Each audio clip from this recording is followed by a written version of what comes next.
Well, ladies and gentlemen, if you are tuning in, thank you for tuning in. This is the closing argument, our Wednesday edition, the midweek edition. I am Jerome Gayman. I will be the host. As usual, we look forward to hearing from you and taking part in the conversation. Today is August the 13th. Like I'm saying, this is the second half of the year. So those of you who made your promises, your pledges, whatever that was at the beginning of the year, how are you doing? This is August. If you pledge to have gone on a diet to lose a few pounds, how are you doing? Those New Year resolutions, let's check. We're going halfway through the year. How are you doing? How's the diet doing? If you decided to not drink, how are you doing? If you wanted to be closer to God this year, how is that doing? How is that going? Are you going to church every first Sunday like I do? At least every first Sunday I'll be in church. If you wanted to do good in the community, how well are you doing? If you have done the resolution to be closer to friends, how well are you doing? If you wanted to settle that family dispute, how well is that going? You were keeping speech. You said, this year I'm going to let bygone be bygone and I'm going to reconcile. How well are you doing in that department? Before we go into our daily activities, I want to remind you about our personality of the week. On Friday or every Friday, I'm going to do all I can to give you an opportunity to nominate your person of the week. That person could be a clergy person, a clergy man, or a clergy woman, an imam. Do they have women leaders in Islam? If they do so, please send a name over.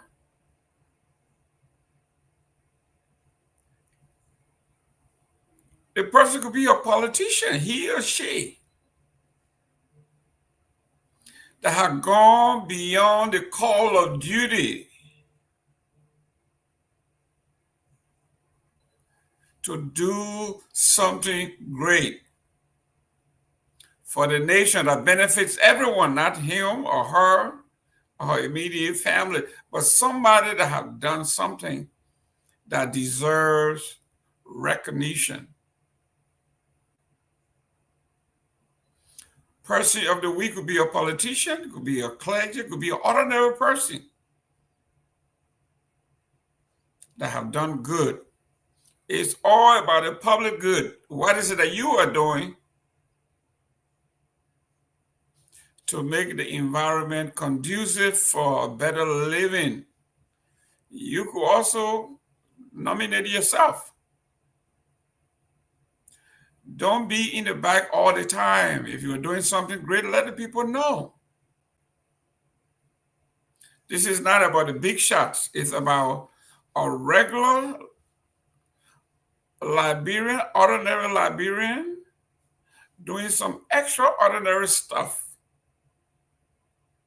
So don't limit it to the guys who are giving a $100,000 donation, $1 million donation, or cutting the $100 deal, the $100 million deals. We are talking about Liberians that have gone beyond the call of duty. We are working on another series, and it is going to be called Liberia's Greatest Generation.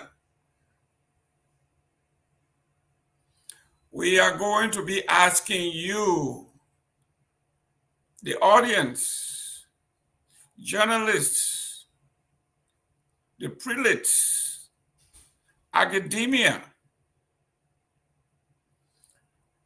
which generation can be considered the greatest generation in Liberian history? Is it the Charles D.B. King era? Is it the Arthur Bagley era?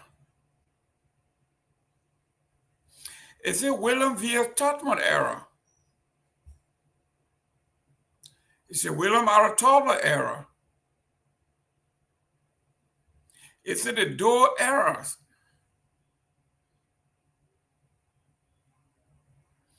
Remember, I'm adding an S to those eras. He became a redeemer and then got into politics in 1985, and he began his public life as a politician, not as a militant. So he covered two eras. Or should we say decades? Should we say the best days of Liberia was in the 40s or in the 50s or in the 60s or in the 70s or in the 80s? So as the panelists come on, we are going to be pushing this idea whether we should do eras or we should do decades. But either way, we're going to determine Liberia's greatest generation.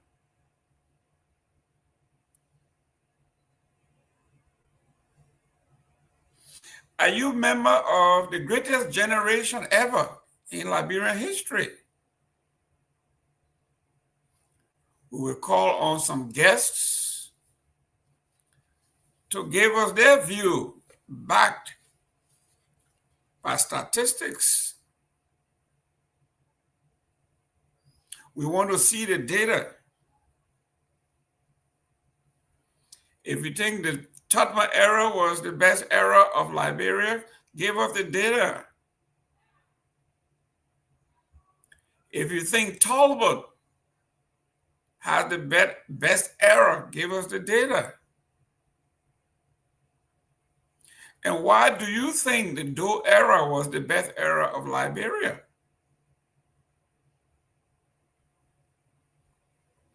Do you also want to believe that Charles Taylor's era was our best days? Or do you want to make the argument that the Ellen Johnson Sirleaf era was our best days? Do you want to make the argument that the George Weah era was our best days? So we're going to have that debate. The greatest generation ever, Liberia's greatest generation. Would like for you to have a say-so. Tell us why you think your man or your woman's era is the best. We are looking at trending issue in the Republic of Liberia, popping right off the top. I want to go to the State Department. The State Department highlights government pressure, dismissal over social media criticism. We are talking about human rights in Liberia. And I'm presently on the website of the State Department, the executive summary. And it says here, significant human rights issues included credible reports of arbitrary or unlawful killings, torture or cruel, inhumane, or degrading treatment or punishment, arbitrary arrests or detention, serious restrictions on freedom of expression and media freedom in Liberia, to include violence or threat of violence against journalists and censorship, trafficking in persons, systemic restriction on workers' freedom of association. Those are the charges against the Republic of Liberia, according to the State Department. And they call names. They mention Mr. Josiah Joker or Jokai. They mention Kula Fofana.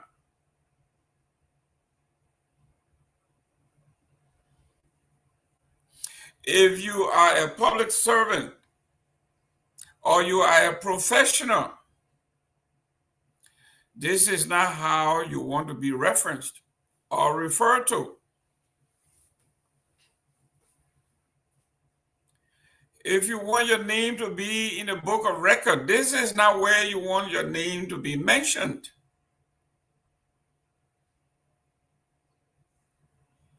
But Ms. Kula Fofana,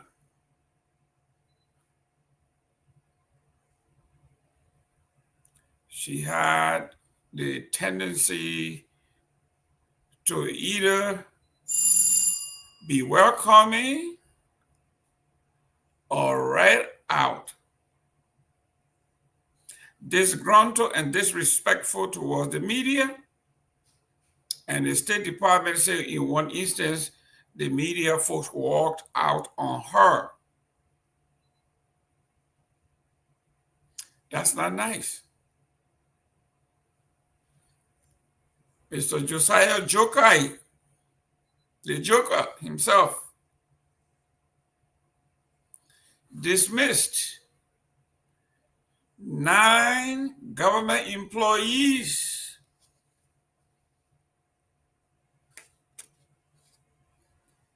for using their private Facebook pages to express themselves and criticize their boss or bosses. That's leading the headlines. We go to Nimba County. The NDC has declared MDR Koto Wewombe Kwakru winner of the Nimba County District 5 by-election. Mr. Kwakru, winner of the Nimba County District 5 by-election. Sani Kwele, Nimba County, the National Elections Commission has declared Koto Kwakru of the Movement for Democracy and Reconstruction, MDR, as the winner of the hotly contested Nimba County District 5 representative by-elections.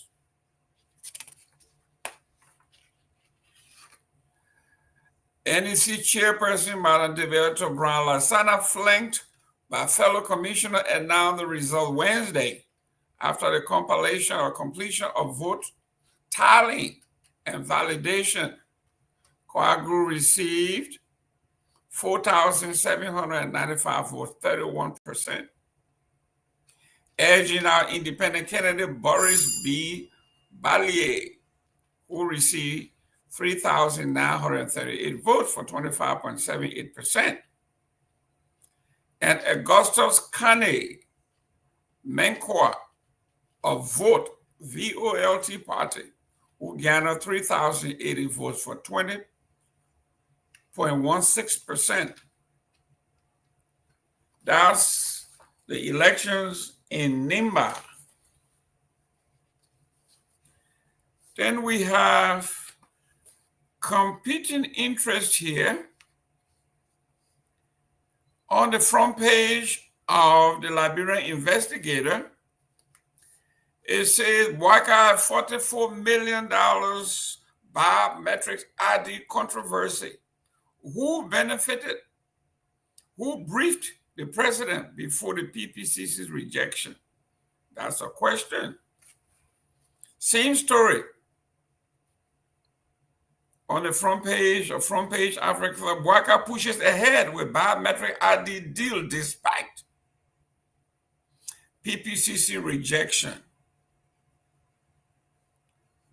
For Front Page Africa, it says, Front Page Africa has obtained a leaked communication showing that the Public Procurement and Concession Commission, PPCC, rejected a request from the National Identification Registry to use a restricted bidding process for Liberia's $9.8 million biometric identification system. Only for President Joseph Boakai, just days later to issue a directive endorsing the same vendor that was denied, overriding the law of the PPCC.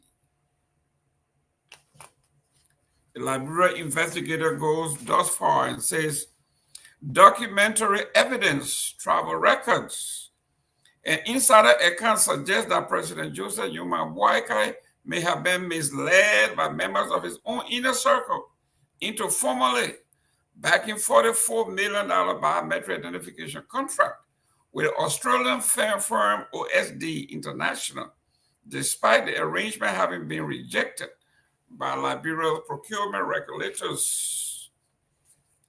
That's the front page of the Liberian Investigator. Trending also, Liberia's Human Rights Commission questions judiciary inconsistency in the fight against drugs. Let me welcome Mr. Nagbe. How you doing there, sir? Mr. Gayman, how are you, my brother? It's good to be with you again. I was going through the human rights record here, and I saw several names. I want to congratulate you. Your name didn't appear there. You're doing good. I tried to avoid being tortured, so I didn't get on it. Yeah, but I kind of read the summary, so I didn't get the names. I read the one published by our friend Bede Toga, the whistleblower. Right. And so basically he mentioned the areas of concern, extrajudicial killings, summary detentions, violations, rule of law. I mean, it sings and sounds just like what we all were talking about during the last government. So, it looks like this government is matching the previous government blow for blow. Very unfortunate. Maybe even more. Yeah. Under the previous government, we didn't see union, like what happened in King George with 5 people being killed. We never saw that. But I am on the State Department's website, and the summary says here, significant human rights issues include credible reports of arbitrary or unlawful killings, torture, or cruel, inhumane, or degrading treatment or punishment, arbitrary arrest or detention, serious restriction on freedom of expression and media freedom, including violence or threat of violence against journalists and censorship, human trafficking, and systemic restriction on workers' freedom of association. Those were the concerns of the State Department. I don't know what to say, but then in that report, which are found to be very disturbing, they mention Josiah Jokai. And they mentioned the presidential press secretary, Mrs. Fofana. The United States State Department 2024 report on human rights practices have flagged incidents in Liberia where government action places limits on freedom of expression, despite constitutional protection. According to the report, the Constitution provides for freedom of expression, including for members of the press and other media. And the government generally respect these rights, although in some official limit. It is noted individuals were generally free to criticize the government publicly or privately, but government officials sometimes use dismissal or threat of dismissal from employment to place limits on freedom of expression for public servants. One incident cited in the report occurred in August when the Monrovia City Corporation dismissed 9 city employees following an allegation they used their social media to criticize government officials and the president. Additional details surrounding the dismissal emerged in March when City Service Agency CSA Director General Josiah Jokai publicly called for the termination of 9 MCC employees over what he described as a deadly social media campaign against senior officials, particularly President Joseph Boakai. I told you this, and I said this on other platforms, that this Josiah Joker gentleman was dangerous. And a friend of mine, who is a friend of his, said that I was being harsh on Josiah Joker. But here we are. In the 80s, there was a Democratic commercial, presidential commercial. I think that was run by Walter Mondale. So where is the beef? If you remember that. Where is the beef? They had this old lady. Yeah. Bought this. Was he asking Dan Quayle, I believe it was? Was he asking Dan Quayle? Yeah, after the debate, the commercial came out. The old lady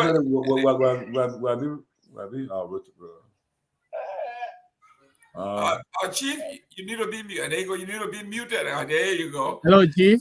You begin and say, yo, don't forget about us. Please mute. Yeah, but I think you're right. I believe Walter Mondale was the Democrat. I think I'm not sure if it was Dan Quayle, but I remember that expression. You know, where is the beef? Yeah, the old lady she bought her burger and she's looking at them. Where's the beef? Where's the beef? When we bring out these topics, people say, show all the facts. Yeah. Where is the data?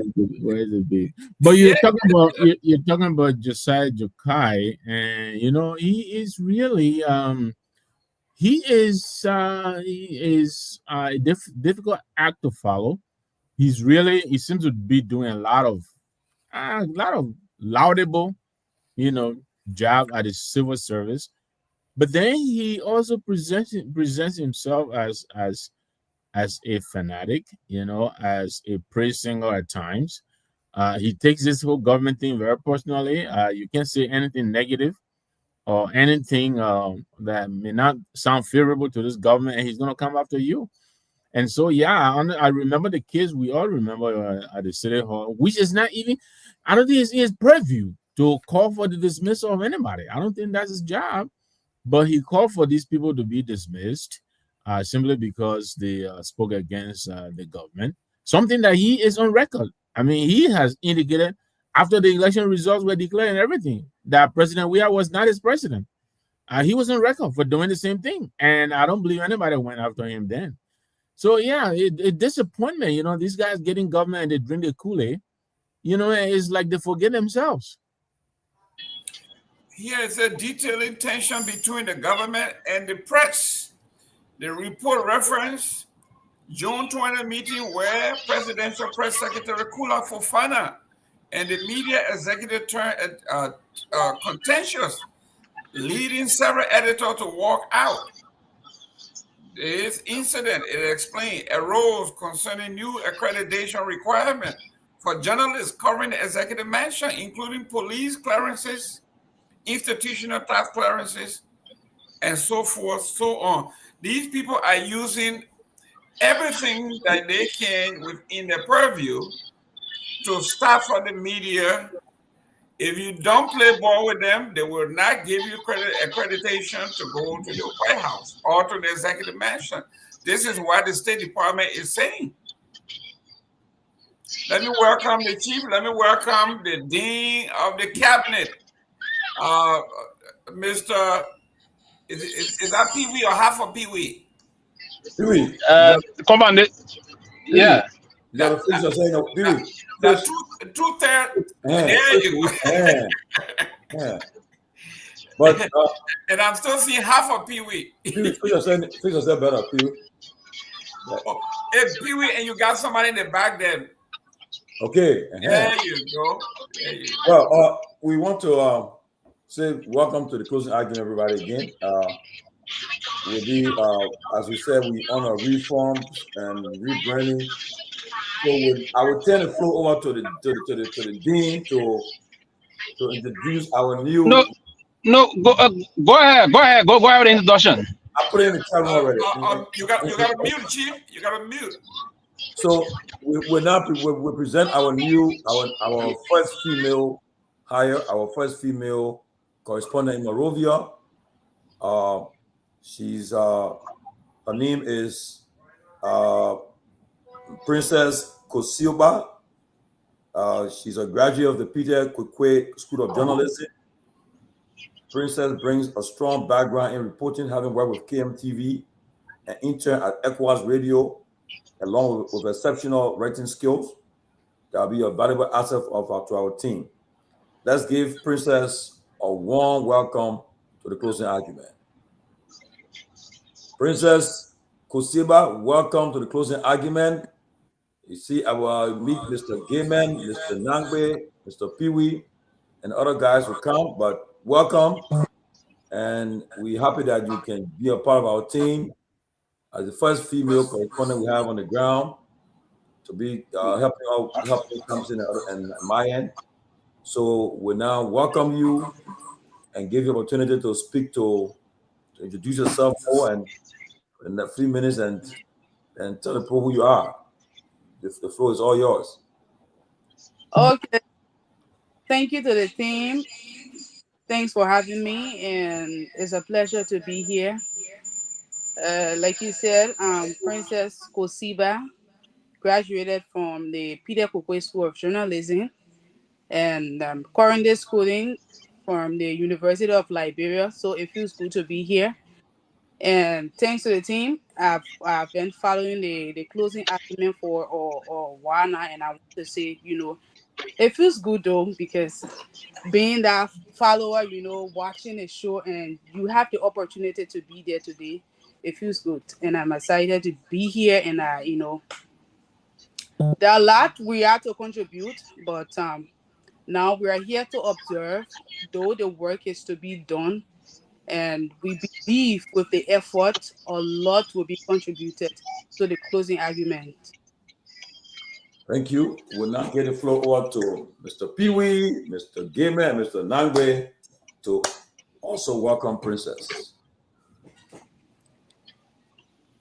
Let me say, I think there was a brief interaction yesterday, and I think it is quite frankly a very good thing to have you part of the team, and we look forward to your extraordinary expertise you bring from.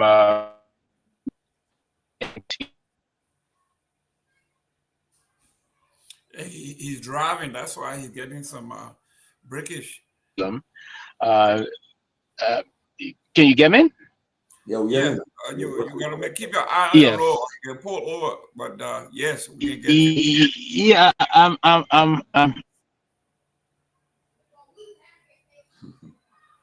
Because I see you got your beautiful daughter in the back there. You gotta make sure you keep your eyes on the road. Okay, while he's going through some spots there, Mr. Nagbe. Hey, Princess, welcome to the team. It is good to have you. We're very glad that you are forming a part of the team. Best of luck to you.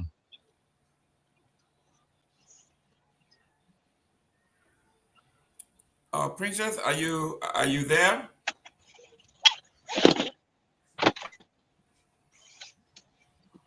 Princess, Yes, I'm here. did you hear him? You get into the question.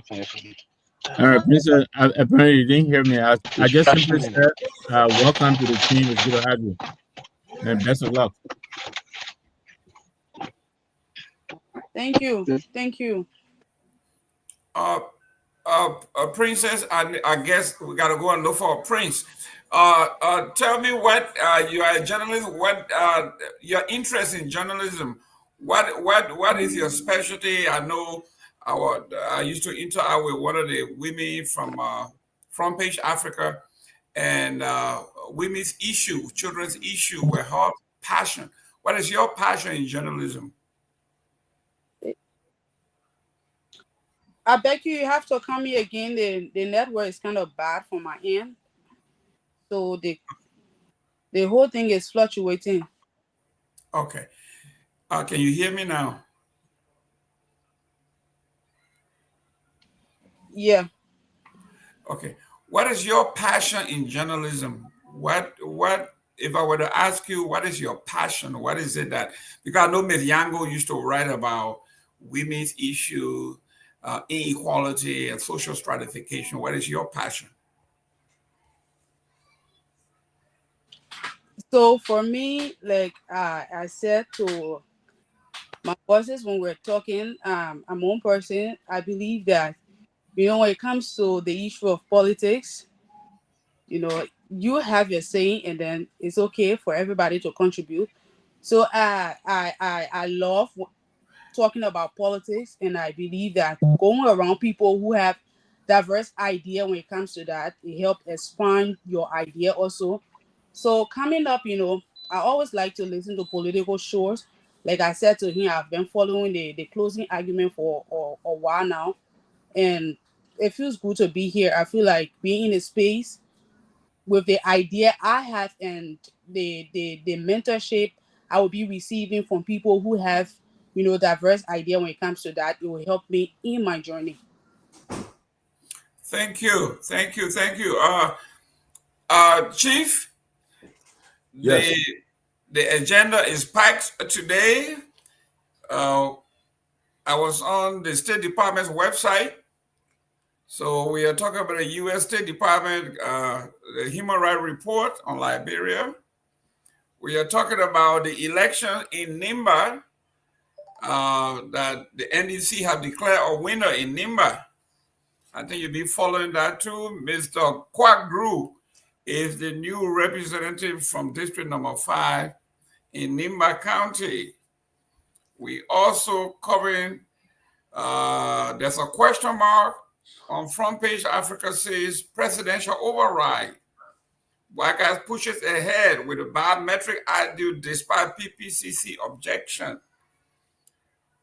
We are also looking at the Liberia Human Rights Commission question the judiciary inconsistency in the drug sentencing. We had the discussion. Now the Human Rights Commission is coming out that there is a major discrepancy when it comes to the judiciary, when it comes to drugs in Liberia. And then finally, we have the Liberian investigator on there. They're talking about Sir Joseph's exit deals major blow to CDC. Acting Chairman Kawo admits. So those are the trending headlines in Liberia. And then one series that I began this week is every Friday, everybody going to nominate their person of the week. And there has to be somebody that have gone beyond the call of duty to be recognized as person of the week. The person could be corny, they could be historic, they could be a Liberian that have done, it could be a politician that played a political hand that outsmart everybody else. Those are the people we are looking for. It could be an ordinary person that have done extraordinary stuff. So we'll be doing that.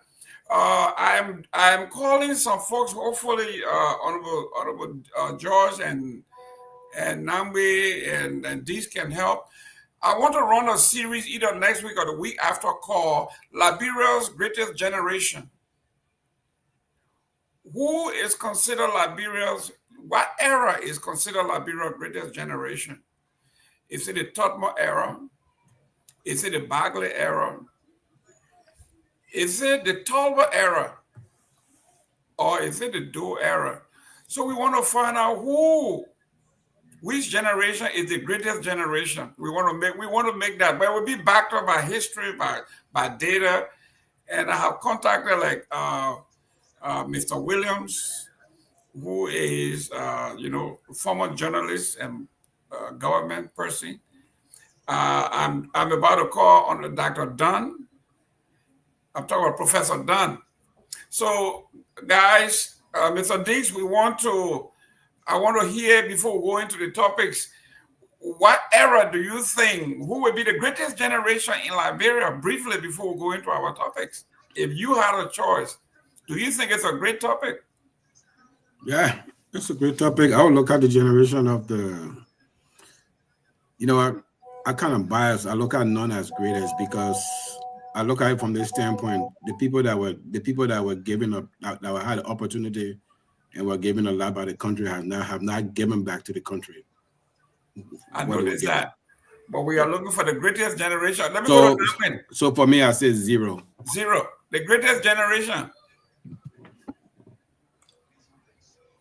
Oh, I will probably straddle two generations. You can only have one. You can only have one. All right. I would give it to how do we call the 80s and Generation X.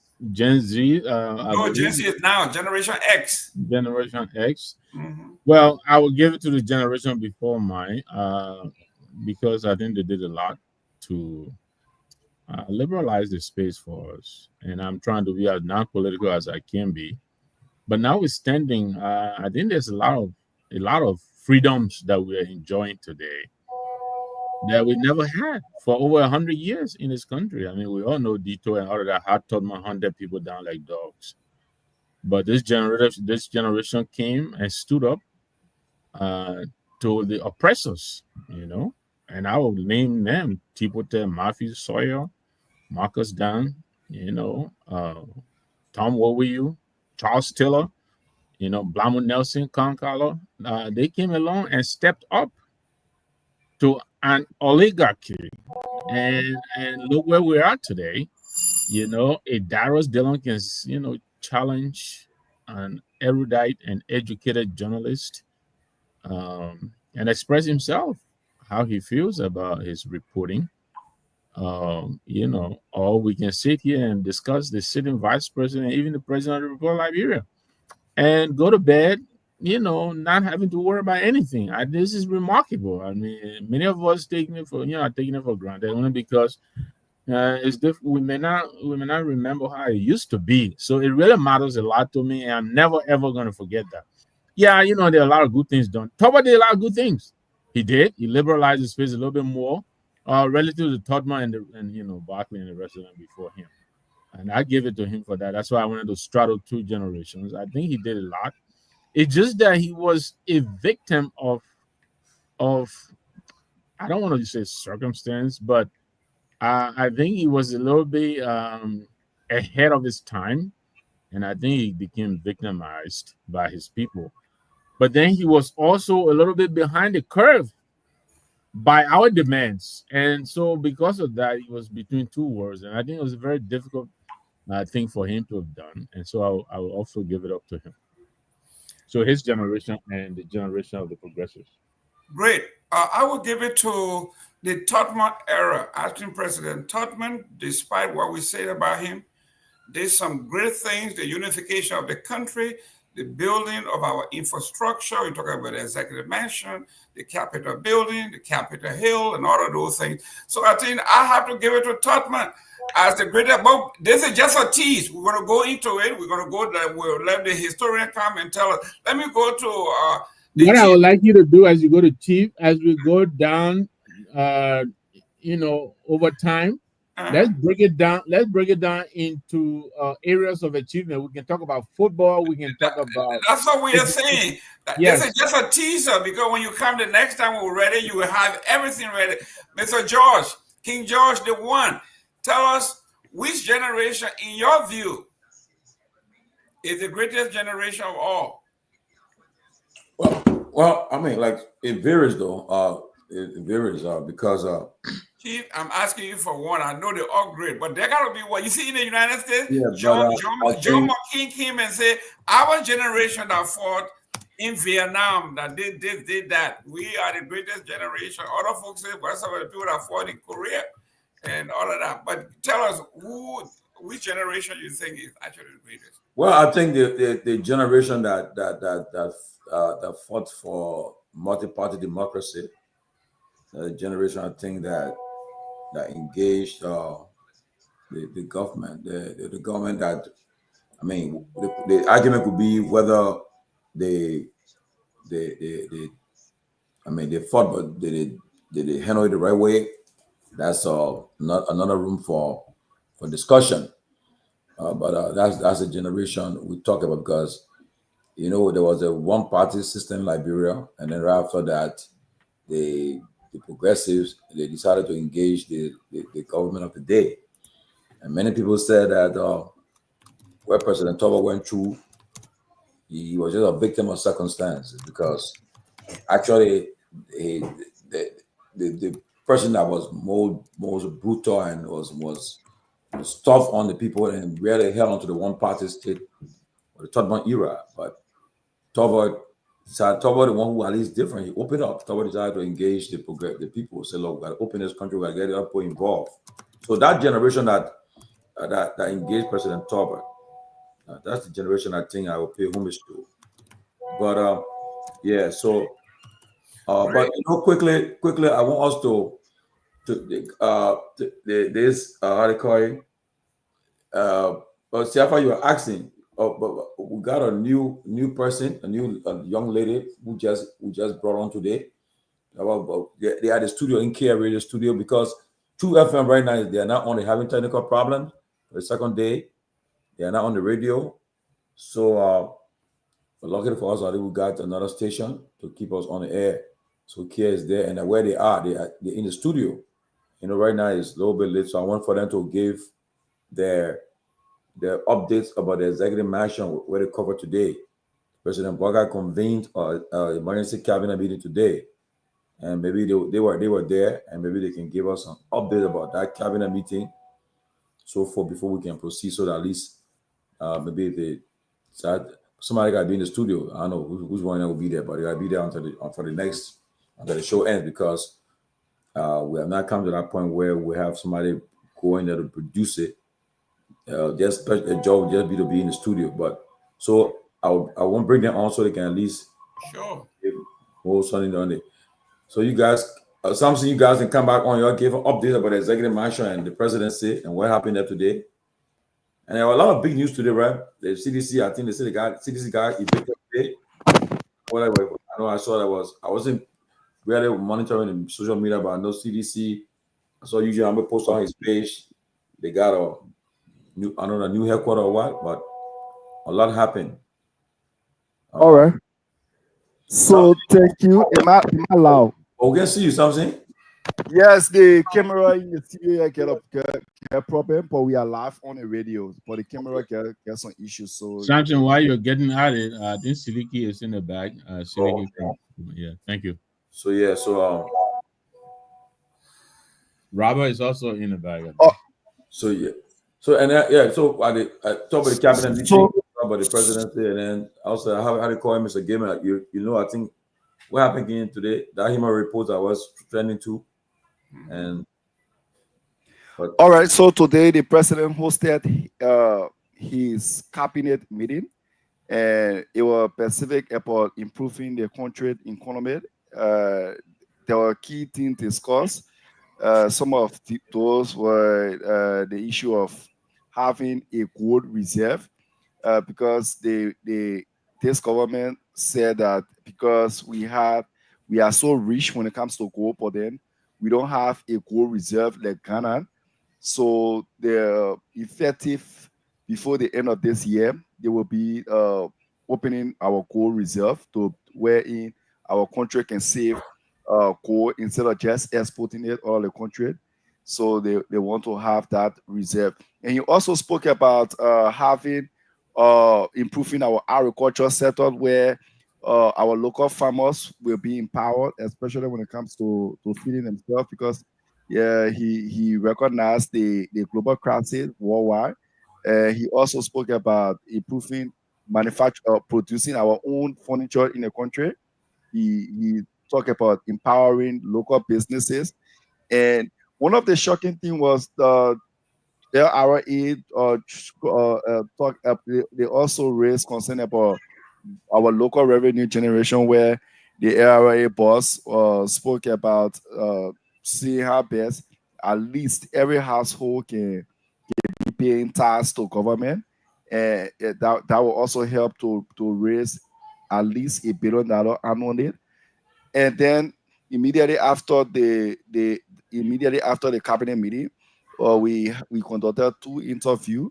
One was with the Minister of Information, where he was delivering, giving us some insight about what actually happened, but he did not go in depth with it.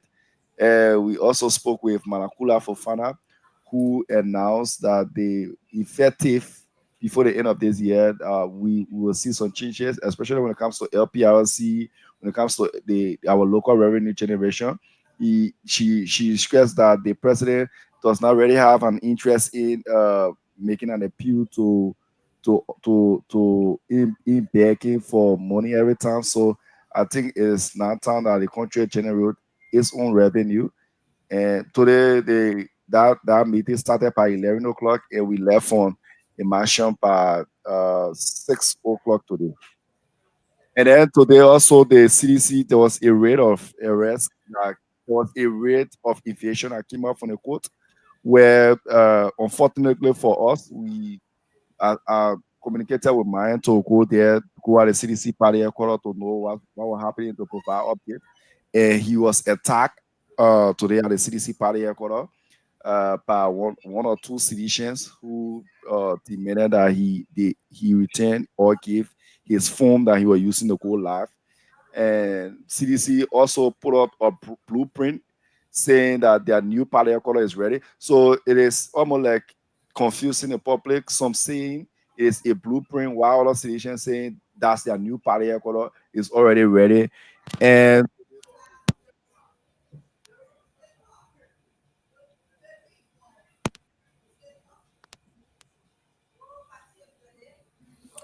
Yeah, Well, the connectivity there is kind of.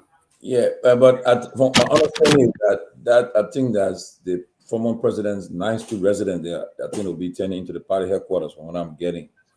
So I think that's what information I'm getting here. But at least the CDC is telling the people that they have a headquarters. They are not homeless. all right, all right. So I will bring Princess into to also provide update because she was at the mansion.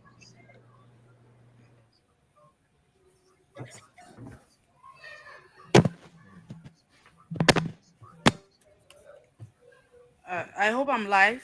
you I live. don't. Okay. So just to add up to my colleague, as per the cabinet meeting that was held today, President Boakai, he met with the cabinet to discuss key government priorities, including strategies on how to strengthen the country's economic, to advance the facial reforms and improve the service delivery. So you have the Liberia Revenue Authority. They presented, some recommendations to the government as to, like he mentioned, as to how to generate revenues to help the country, and you have the Liberia Petroleum Refinery Company. They brief the cabinet on the operation that is ongoing, because it has been long, and the LPRC, they have not been involved into importing petroleum products in the country. So that is a boost for the country, and they will help also to boost the country economy. And you have the Ministry of Finance. They provided an overview of the current economic status. So that was just to buttress to him. And later this evening, you had the executive mansion posting that the book of condolence will be signed for the late Minister Grace Pay on tomorrow. Hello. Yeah, you live. Go ahead.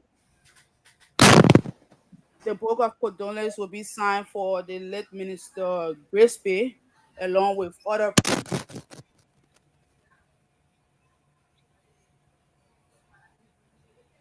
Yes, according to the acting Minister of State, Haja Mamaka Berete, the official book of condolence of the late Sylvester M. Grace Bay will be signing. It will start tomorrow at the Executive Mansion Palace at 11 a.m. His Excellency Joseph Human Boyka, the President, will sign. The Vice President, member of the Senate, the Speaker, member of the House of Representatives, Her Honor, the Chief Justice and Associate Justice of the Supreme Court, the Doyen, member of the Diplomatic Corps, the Consular Corps, the head of the National Organization, government officials, former officials of government, and member of the clergy. It will be done. Also open another one at the C. Cecil Dennis Auditorium, Minister of Foreign Affairs. So tomorrow they will start the book of condolence, and this is signed by Kula Bona Ye Fofana, Press Secretary to the President. Well, that's good. That's the usual protocol. When some of that official dies, I don't know. We're still trying to find out whether he will be buried in Liberia or in America, but we're still trying to find out. But Mr. Gayman, that's it, and that's your show now. We just want to make sure that we take the executive mansion stuff off the way. But again, Robert, Seleke, you guys were on the show, and Siafa, we got a new correspondent, Morovia Princess Kosiba. She joined us today. She started. She'll be our correspondent on the ground. I think she put on the page already about her coming. I look forward to seeing her, at least make her name. It's a closing argument. You can make a name there. Today, once you come on, you left for you. The next one can sky can be a limit. So let's see what happens. Robert? Yeah, thank you. I mean, it's great. So I'd like to use this podium to welcome Princess. I haven't seen her, but like Tomalin said, hopefully she comes on one of these days. She was on early, but yeah, they're having a problem with the stuff. Right. But again, welcome. Oh, yeah, Hello. You got to mute yourself, huh? Yeah. There you go, Samson. Yeah, but welcome on board, Princess, and it's good to be here, man. A lot happened today in Liberia. I'm not sure. I'll go back to Jerome, and so before we start, but it's good to be back on. Great. Mr. Seleke, welcome. And we have our new guests. Well, not guests. She will be a permanent fixture on the show. We have been looking for a quality woman. We got one. Welcome her. Yeah, good evening, everybody. So, Princess Kasigba, WhatsApp audio. Okay, thank you. Again, welcome. Wait, so is Princess the reporter on the ground correspondent, or is she the new guest on? No, she would be a reporter correspondent on the ground. Okay, on the ground. Okay. The Myean and other guy doing. Okay. Yeah, so Princess, welcome. And good to have you on the closing argument. The fact that you've accepted to come on board, we want to welcome you. And as Brother Robert said, looking forward to seeing you. On the show here. Maybe if not tonight, tomorrow or whenever it is. But welcome and good to have you. Looking forward to a great show tonight. Thank you. Excellent. This is how you want to you want to be brought up on a job when the entire staff welcomes you, and it says that she's in good hands. She's capable. She's going to represent very well. I heard she's a good writer. She's a good reporter. So yeah, we're going to be reading most of her writings. Most of the women that I have interacted with, they have all had a passion in a particular part of journalism. Myean used to be, her passion was women, politics are also, but women and inequality and social stratification were her passion. So everywhere she went, she was profiling women's issues and all of that. Miss Princess is saying politics is her passion. She loves political stories. So she would be just like most of us, a politics junkie. So we're going to be getting into the nuances of politics as she goes on. But let's get started with the human rights report on Liberia. Let me start with let me start with the election from Nimba. Mr. Garguah has been named the winner of the district 5 election in Nimba County. I know you've been following Mr. Garguah. This is he. This is the gentleman that won the election. He replaces Mr. Koga in Nimba County from the MDR. At one point, we ran a story that it looks like everybody has abandoned the MDR. Nobody wanted to endorse this guy publicly, but he pulled it off. He won by 31% of the vote. Who was his competitor? Who ran against him? Okay, let me read it here. Saniquila, Nimba County, the National Elections Commission, NEC, have declared Koto Garguah. Well, that election, I don't know if you waste an election, man. I don't not giving no publicity. They won away. Anyway, go ahead, Chief. Sorry. But this is how it went. Garguah secured 4,795 votes, 31.39%, edging out independent candidate Boris B. Ballier, who received 3,938 votes for 25.78%. And in third place was Mankoa of Vote Party, who garnered 3,080 votes for 20%. I was a little surprised that this district, 4,000 votes can win you a seat in Congress. Robert? Yeah, so I mean that's congratulations to him. I'm surprised that we knew that the special election would happen to replace Representative Koga, but I didn't know that it was even happening, and that we already had a winner. So I'm not sure why it wasn't given national, publicity, but I'm not surprised that a guy who ran on the MDR, as opposed to an independent candidate, won that race. So congrats to him. Now let's see what difference these guys make at the legislature. We have a lot of problems at the legislature. I think they are Liberia's problem. The legislature is our problem, because if we had men and women of integrity, men and women of principles, and men and women of ideas and ideologies and all these things, you will have the check and balance in our Constitution, but that's not the case right now. So let's see what difference. If we can mute ourselves, please, that would be great. Let's see what difference he brings to the legislature. That's all I'll say about that for right now. Great. Let me go to Honorable Pewee here. He's right off the bat. He looks disgruntled. Tell me, this is national news, man. This is our national Congress. Talk to us. I was disgruntled. I was just saying, because we didn't even give it any level of publicity, right? We didn't talk about it. Did we know that the election was held today, yesterday, when? Did we know the campaign have intensified the way we put premium on the senatorial race? I mean, so it was discussing at the time, but we didn't put. I mean, we just talked about it today because we saw photos people talk about on social media that someone won, but there was nothing about the campaign. Did we talk about?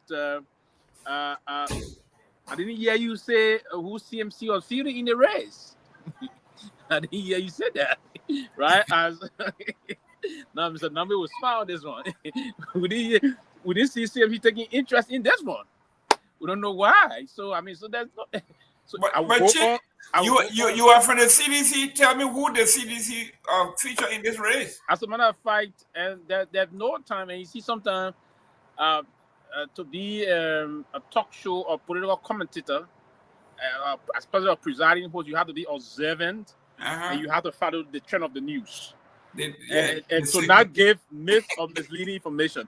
At no point in time did I ever tell you that I was a member of the CDC. So that you have to retract that statement and we move on. At no point in time did I remember. Let me rephrase this. You serve in the CDC government. Absolutely. Now you just said something. Okay. Now, so, who did the CDC? Did you hear anything about the CDC from your? That's why I said we didn't even put premium. We didn't even cover it. That's why I said why are we not? Because we didn't. I don't even know I don't even know what will happen about Nimba by-elections on this by-elections. So that's why for me, I wouldn't have interest to discuss it because we don't even know the candidates. I just seen the guy. Somebody posted today here in concert. No, that's all. So basically, for me, I don't have. But again, the only thing I would say to him is congratulations. We hope that's the essence of democracy. The senator, the former representative, won. He's in the Senate, and we have to fill the gap. That's what I would say to that for now. On a serious note, I wouldn't want to. I will have more interest in the next topic, but this time I would just say to him, congratulations to him. And is he an independent candidate? No. MDR. And the MDR. That's the home, the MDR. We don't expect anyone to beat MDR at this time. Pretty much that died. So, I mean, the legacy is still moving on. But I was surprised that he won that 4,000 vote won a seat in the Congress. No. Again, don't be surprised. So let me remind you that 1,900 won a senatorial seat before in Liberia. What? 1,900. I was in, is it Riverside? And 2,000, yes. And 2,000 won a senatorial seat also in River G. So these are the candidates. River says, even Grand Crew, you have the winners not more than 5,000. No. So yeah, I mean he did in a district, but a whole county, 1,900 votes want to be senator in Riverside County. Riverside County, yes. Let me go to the administrator of this platform. Mr. George, in the human rights report here, they are saying the government uses finance, sponsorship to strangulate the opposition, especially the press. At any time, do we have a package? Does the government advertise on our platform about events, elections, anything? Do they do that with our? Because the State Department pointed to it, that if you didn't sing the song, they will withhold advertising. They will not spend the money to you. So people are becoming to be self-censored. Well, it's good that these things have been flagged.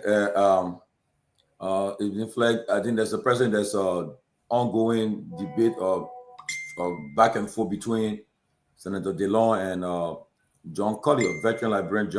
John Colley, where attacking them for this class reloaded. But I told the folks from the government, I said, class reloaded, you guys what you guys are doing to yourself is that you are digging a pit for yourself, because come tomorrow, because a lot of the journalists in Liberia are not happy with them, because and you have a show and what I'm hearing about them is that they are not journalist friendly, they're not media friendly, and because of that. So I can tell you by 2026, it will get to the point where these guys will be begging to come on platforms. They'll be begging. They will tell you guys, we want to pay to come to send our message and so forth. And because Right now, only those who support them are the one listening to them.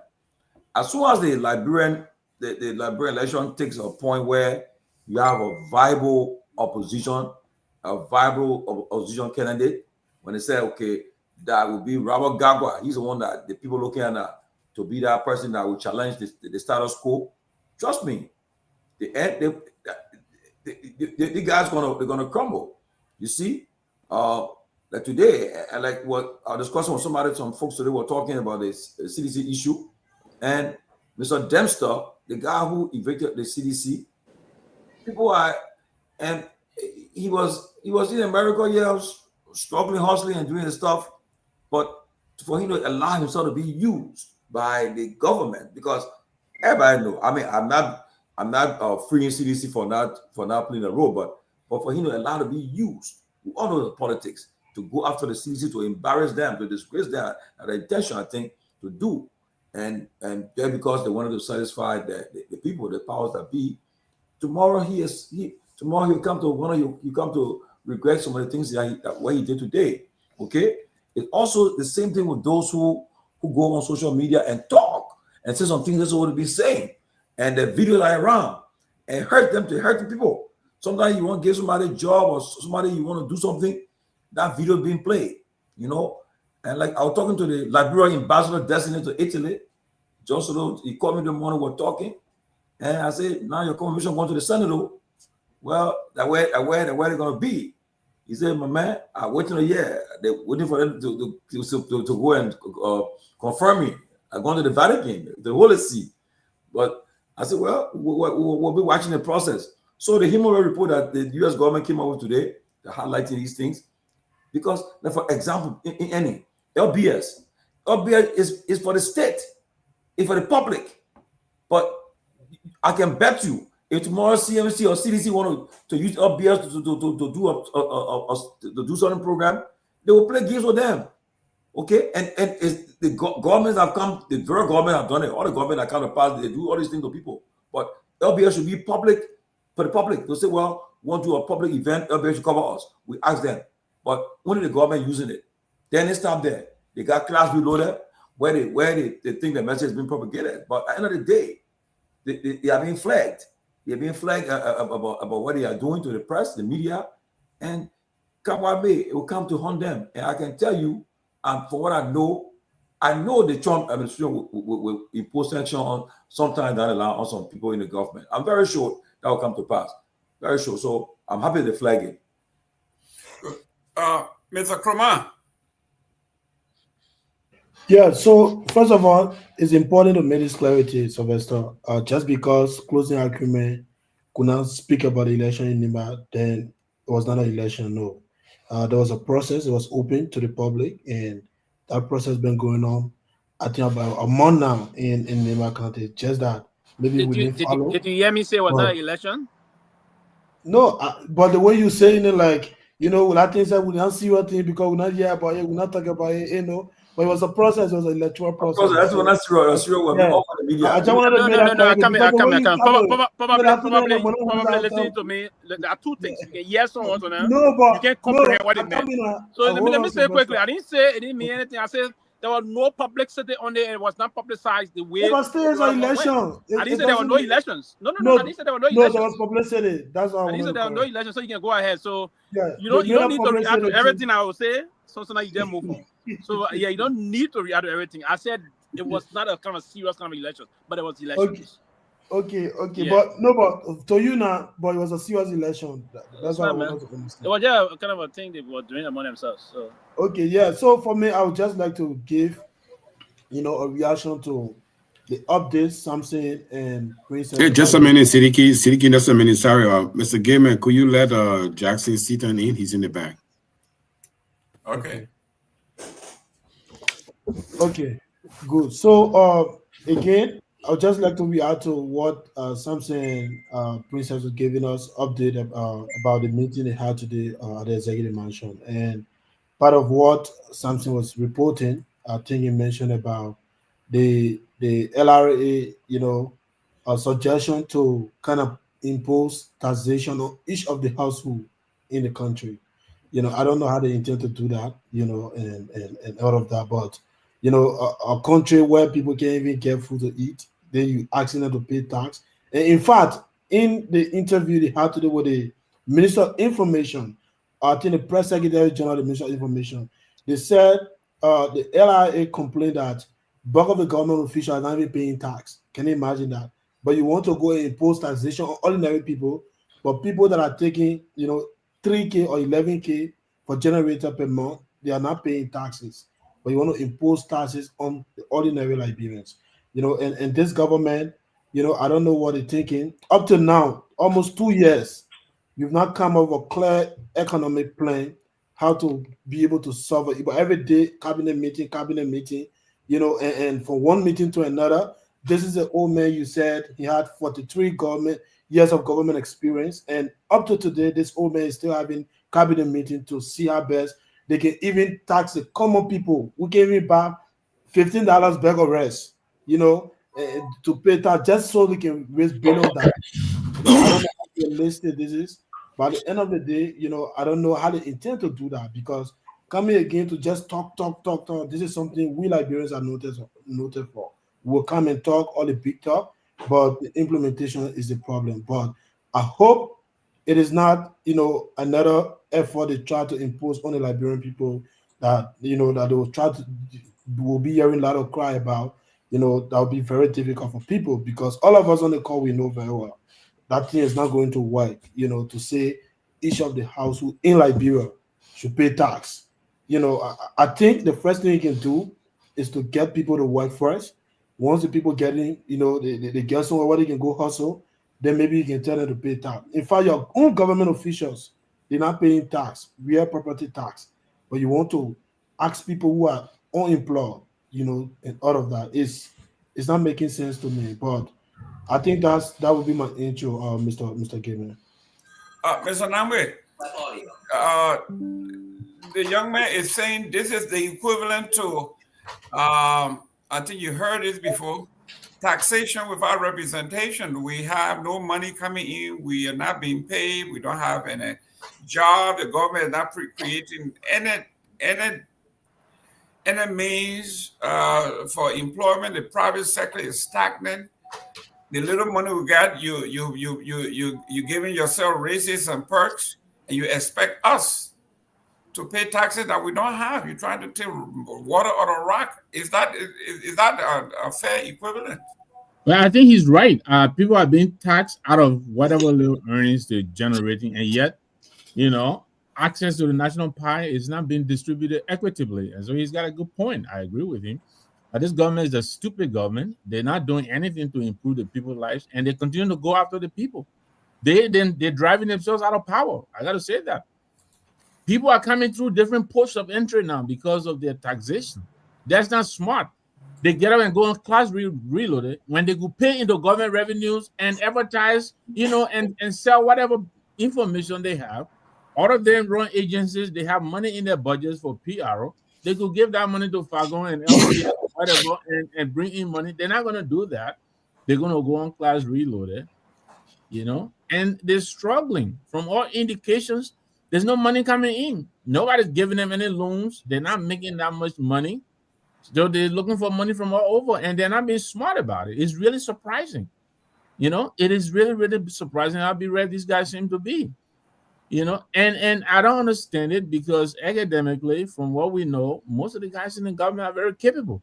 But sometimes, their decisions really baffle a lot of us. It doesn't make sense to me at all. But I'll leave it to them. They'll figure it out. Today, I am celebrating Miss Fanta Kamara. She's been on the set here a couple of times, and I'd like to welcome her. Welcome her on board to the CMC. She signed on today as the chief communication and strategist for the CMC. So I'd like to, congratulate her. Mr. Nagbe, did you guys inform her before appointing her? Okay, I will just I don't want to find out something quick. One at a time. Yeah, go ahead. George. Yeah, George, go ahead first. Mr. Kamara, I'm just to jump. Yeah, because you just came on the show and the next thing we see like a purple letter. So the just- West advocacy and all those things that the way in there. Oh, You know, and that's one of the reasons why I said at the time, I said people will come and want to smell other people's repetition. She came out getting on Madame Salif, a reputable woman like Madame Salif, Mary Brown, other people, and other things. No, and we but- said who behind the company? I mean, who behind this company? She can't get a name. Now we know who behind the company, but if now that she's into the politics, we will start hitting everything up. We know now who behind that company that the name will never have come out. Are you- are you- congratulations. are you all done? I think it's all right to go in Listen, part one of at the a but I time. don't want to know. Congratulations. Let it Ambassador Are you- land. Are you all done? So no, quickly, Mr. Nagbe, I think this is breaking news though. And I think It is, Bravo. it is. And so I don't want you to get distracted by the ANC and well, I don't know how to call. I thought Sylvester was a CMC. Oh, he's not. Okay.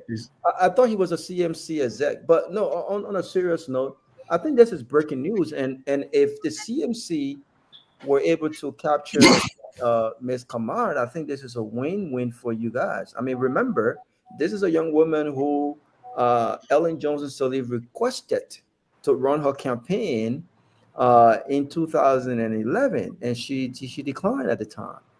And so, if this woman was being linked to the ANC or to any other political party, I think there will be They will all be celebrating across all of the platforms. So again, and so I think that you guys have done a tremendous job, convincing her to be a part of this. The only thing I would like to add, though, is that now what's going to happen, right? She's going to get chewed up. The politics will politics, and I hope that she doesn't seem to be someone who shies away from the media. She's well articulate, and she knows her stuff, and I'm sure she can handle her own. But there will be question about this recent advocacy and what was the objective of it. It was not a genuine advocacy. It was never See? genuine. Never genuine. Never. Mr. Nagbe, go ahead. Never. No, you said go ahead. Raul, let me say this to you. Thank you very You much, said she Raul. rejected man and said you called the wrong campaign. That's a blatant misinformation. So you saying she lying? That's a I don't want to say it's a wait. misinformation. So you think Fanta will come on public? Who wouldn't want to be part of Manasani? Wait. So Sylvester, be careful now, Sylvester. You're a well-respected man. So you think that young woman will come on a public network and she challenged the former president? She said the president, Ellen Johnson-Sirleaf, is not dead. She's still alive. To say that the former president, and this is how politics gets involved now.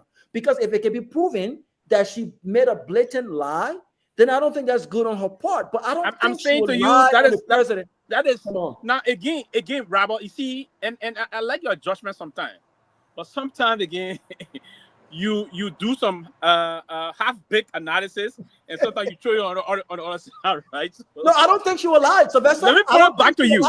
There's a lady that came here attacking the former president. You think she will say anything that will be factually correct? There will be. You think there will be anything factually correct when she already attacked? She did not come here to attack. No. I think this is my time. You interrupted me. You think that will be? Your information is go ahead. misleading. Go ahead. I just wanted to say that. Go ahead. She didn't come here to attack the former president. She came here to tell her story. What happened to her during the regime of Madame Shirley? Madame Shirley people, they're all over the place. They always defend her. They could have come here and debunk everything she said. They didn't do it. But let me remind you, when you know, Master, when I scoop that low. When she came that low. So, but when she came here, but go ahead. I will have my time. Go ahead, Chief. I can remember all of us here encouraging her to go beyond what she was doing. And I think she's a very capable, very smart lady. I agree with Robert. We're not going to minimize her, whether CMC or not. And I think we shouldn't do that. This is a promising young Liberian lady, very smart in all capacities. I think we should all congratulate her. If she went to join the CDC or the UP, I would have congratulated her. And I think we should respect her and give her her shine for that decision. Yeah, so quickly. I will say my part. For your question, Mr. Kromah, yes, she was contacted before the appointment was made. We don't roll like that. But congratulations to Ms. Kamara. and I'd like to welcome her aboard. I am very certain she will come here time after time to come and make the case for the CMC. Can you bring her back on the show as the new CMC, please? Can you bring her back? Mr. Gayman, I would just say this before you can bring others in quickly. As the vessel is available tonight, I don't know what's going. Let me for the record state here that I'm thrilled by the appointment, and don't get me wrong, I'm thrilled by the appointment. I think the appointment is well on course in terms of she's competent, she's capable. No, I'm not here to doubt that, right? But what I'm saying here is the same thing Raul just concluded on by saying when we're coming to the politics and we're speaking equity, our hands should also be clean, right? We can't come with equity. This is a lady that came, she lambasted the former president, lambasted Mary Bros. He said the former president colluded with those people. They did unscrupulous things to undo her and all those things. But the company she was fronting for and all of the rest of that, called she said, oh, the person need to be protected. Call the company, no, the person. Now we got some real information about that company and who was that person to her that you're trying to protect.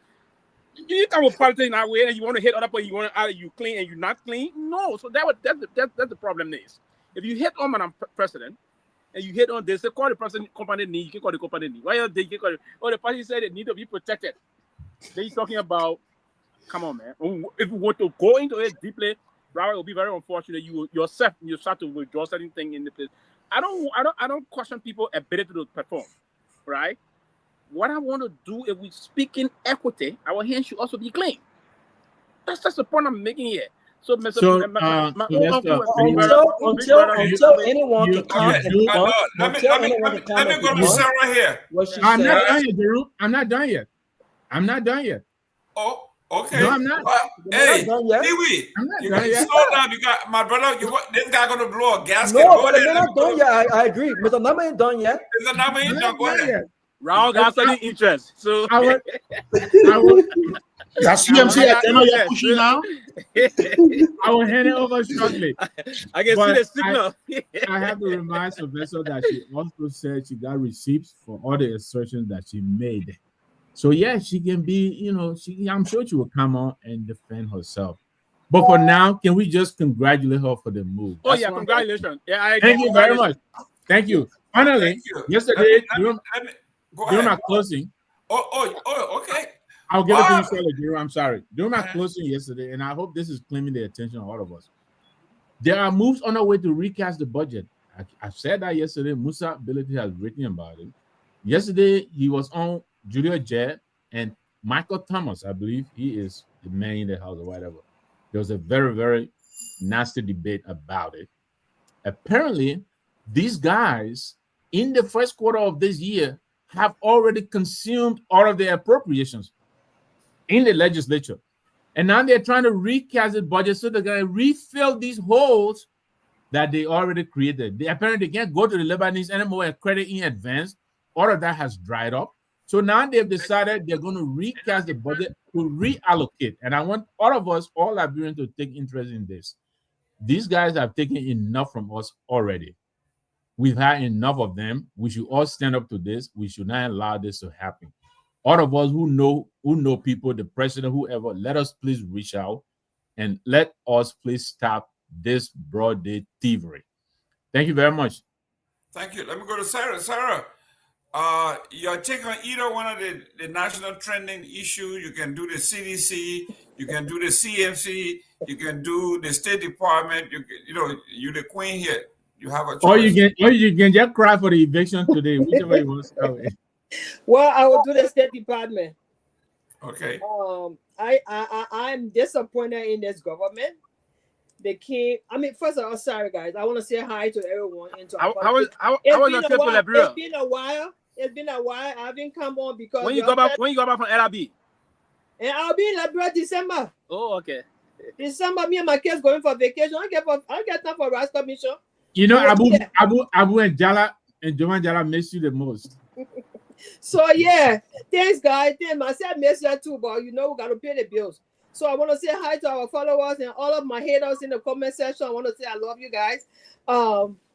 Actually, I am disappointed in this government. I'm saying that you're looking for sympathy in the comment section. You came ready to know. You love fire up.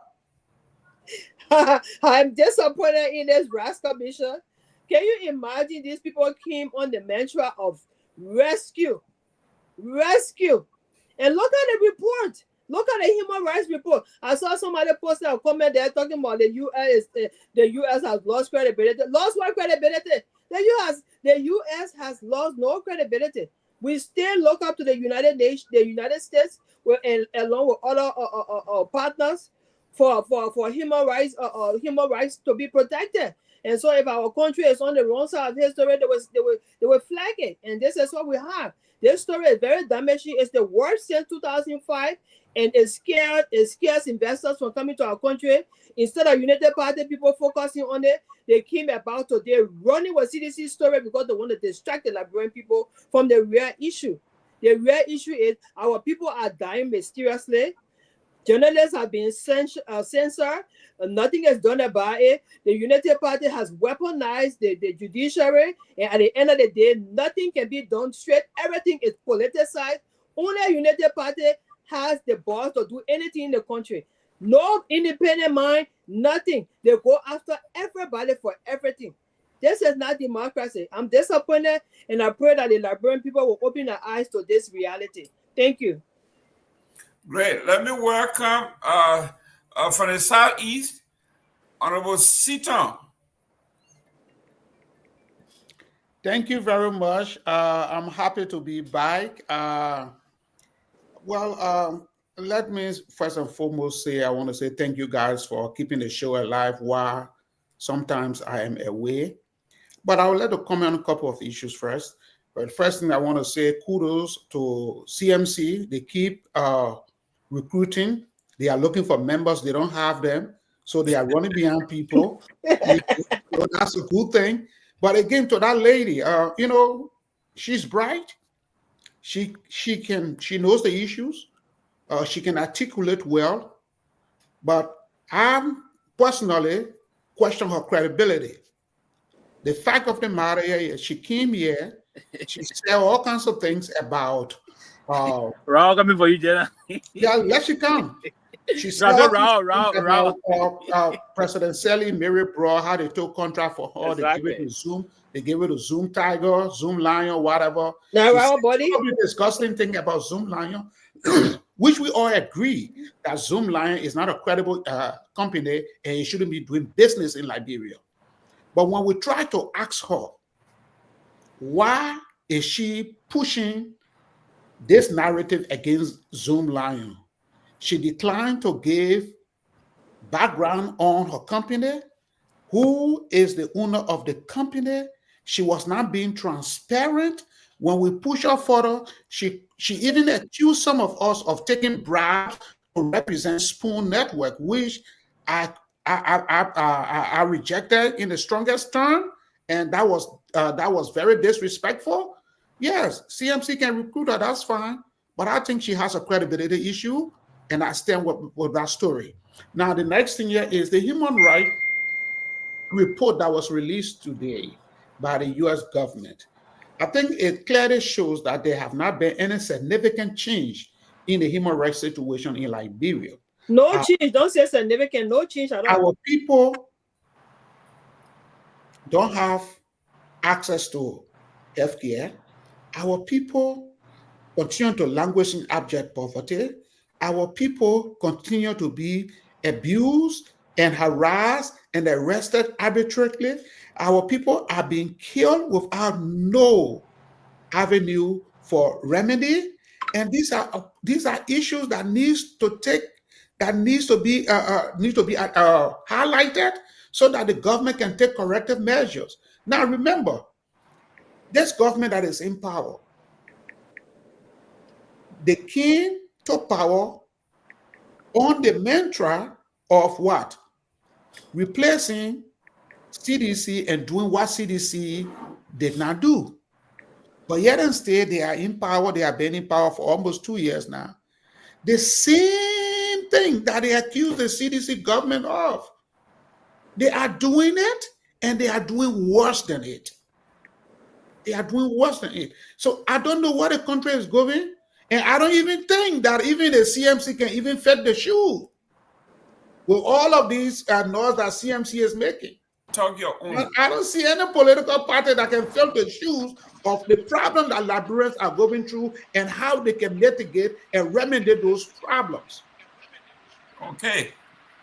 Honorable Pewee, let me read what the State Department says. It says significant human rights issues include credible reports of arbitrary killing or unlawful killing, torture or cruel, inhumane or degrading treatment or punishment, arbitrary arrest or detention, serious restriction on freedom of expression and media freedom, including violence or threat of violence against journalists, and censorship, trafficking in persons, systemic restriction on workers' freedom of association. It goes on and on. Your take on our report? Oh yes, you know, when the part of this issue that eventually culminated into this rebuke of the Liberian government, the Boakai government, started when Josiah Joker at the time even dismissed arbitrarily, and we all heavily condemn it on this platform. Dismissed, I think, 5 or 6 employee of the nine employee of the city corporation, and that came out and said this was terrible, and there's going to be some consequence coming up. One thing I would say here quickly is that we saw these things coming. And just the last time I also warned Seleke Kromah as police chief. I told him to be careful, right? And if you can see the department, the report is putting in names of government officials. We have 2 government officials now. I think 2 or more. It's 2, right? We got 2. Yes. We got Josiah Joker and Fofana. Fofana name is mentioned. Josiah Joker will have to be extremely mindful. I want to believe. I'm sorry, Sylvester. Just a second. Tomalin, I think Anthony Gay has been waiting in the back. Thank you, Sylvester. Yes, thank you. I think you have to be extremely mindful. I can recall this current Secretary of State said last time that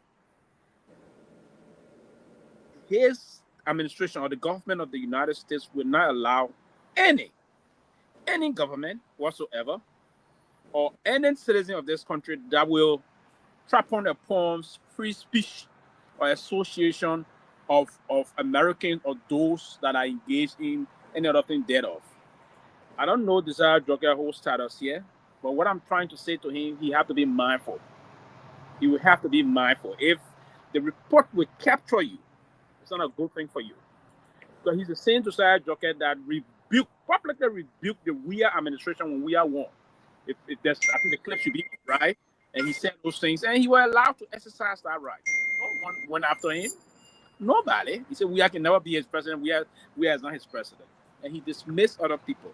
And what I would say to Madam Fofana, she's a very brilliant woman, very intelligent, is that she will have to open up again and exercise more prudent in terms of and democratize the executive mansion press pool.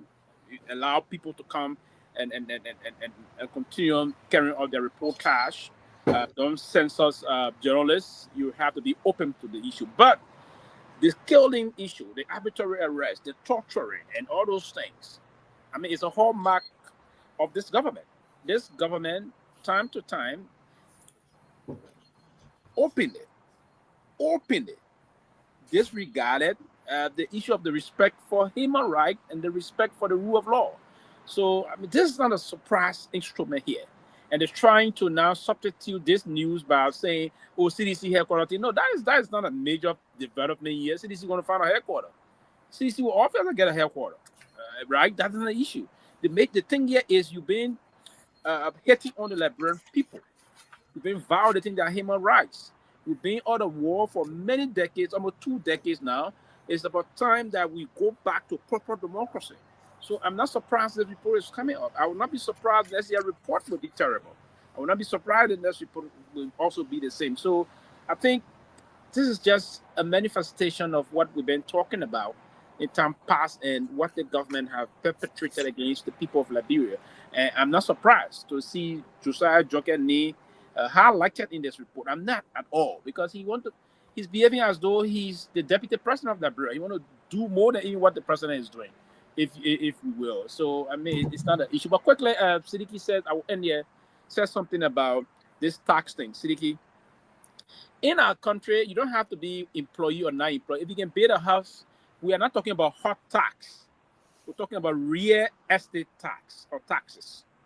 If you can build a house that worth 10, 15, 20, 30, 40,000 going up, you have to pay taxes on those property. It's just clear. If you can build it, meaning you have some source of income. And to have income does not necessarily mean you are government employees, right? You can be a business. If you can build a house, that's why they removed the hot taxes ever since in Liberia. We no longer pay hot taxes, but it's a real estate, something that they can be appraised, pay 10, 15, 20,000. You have to pay small money of $30, $40 every year.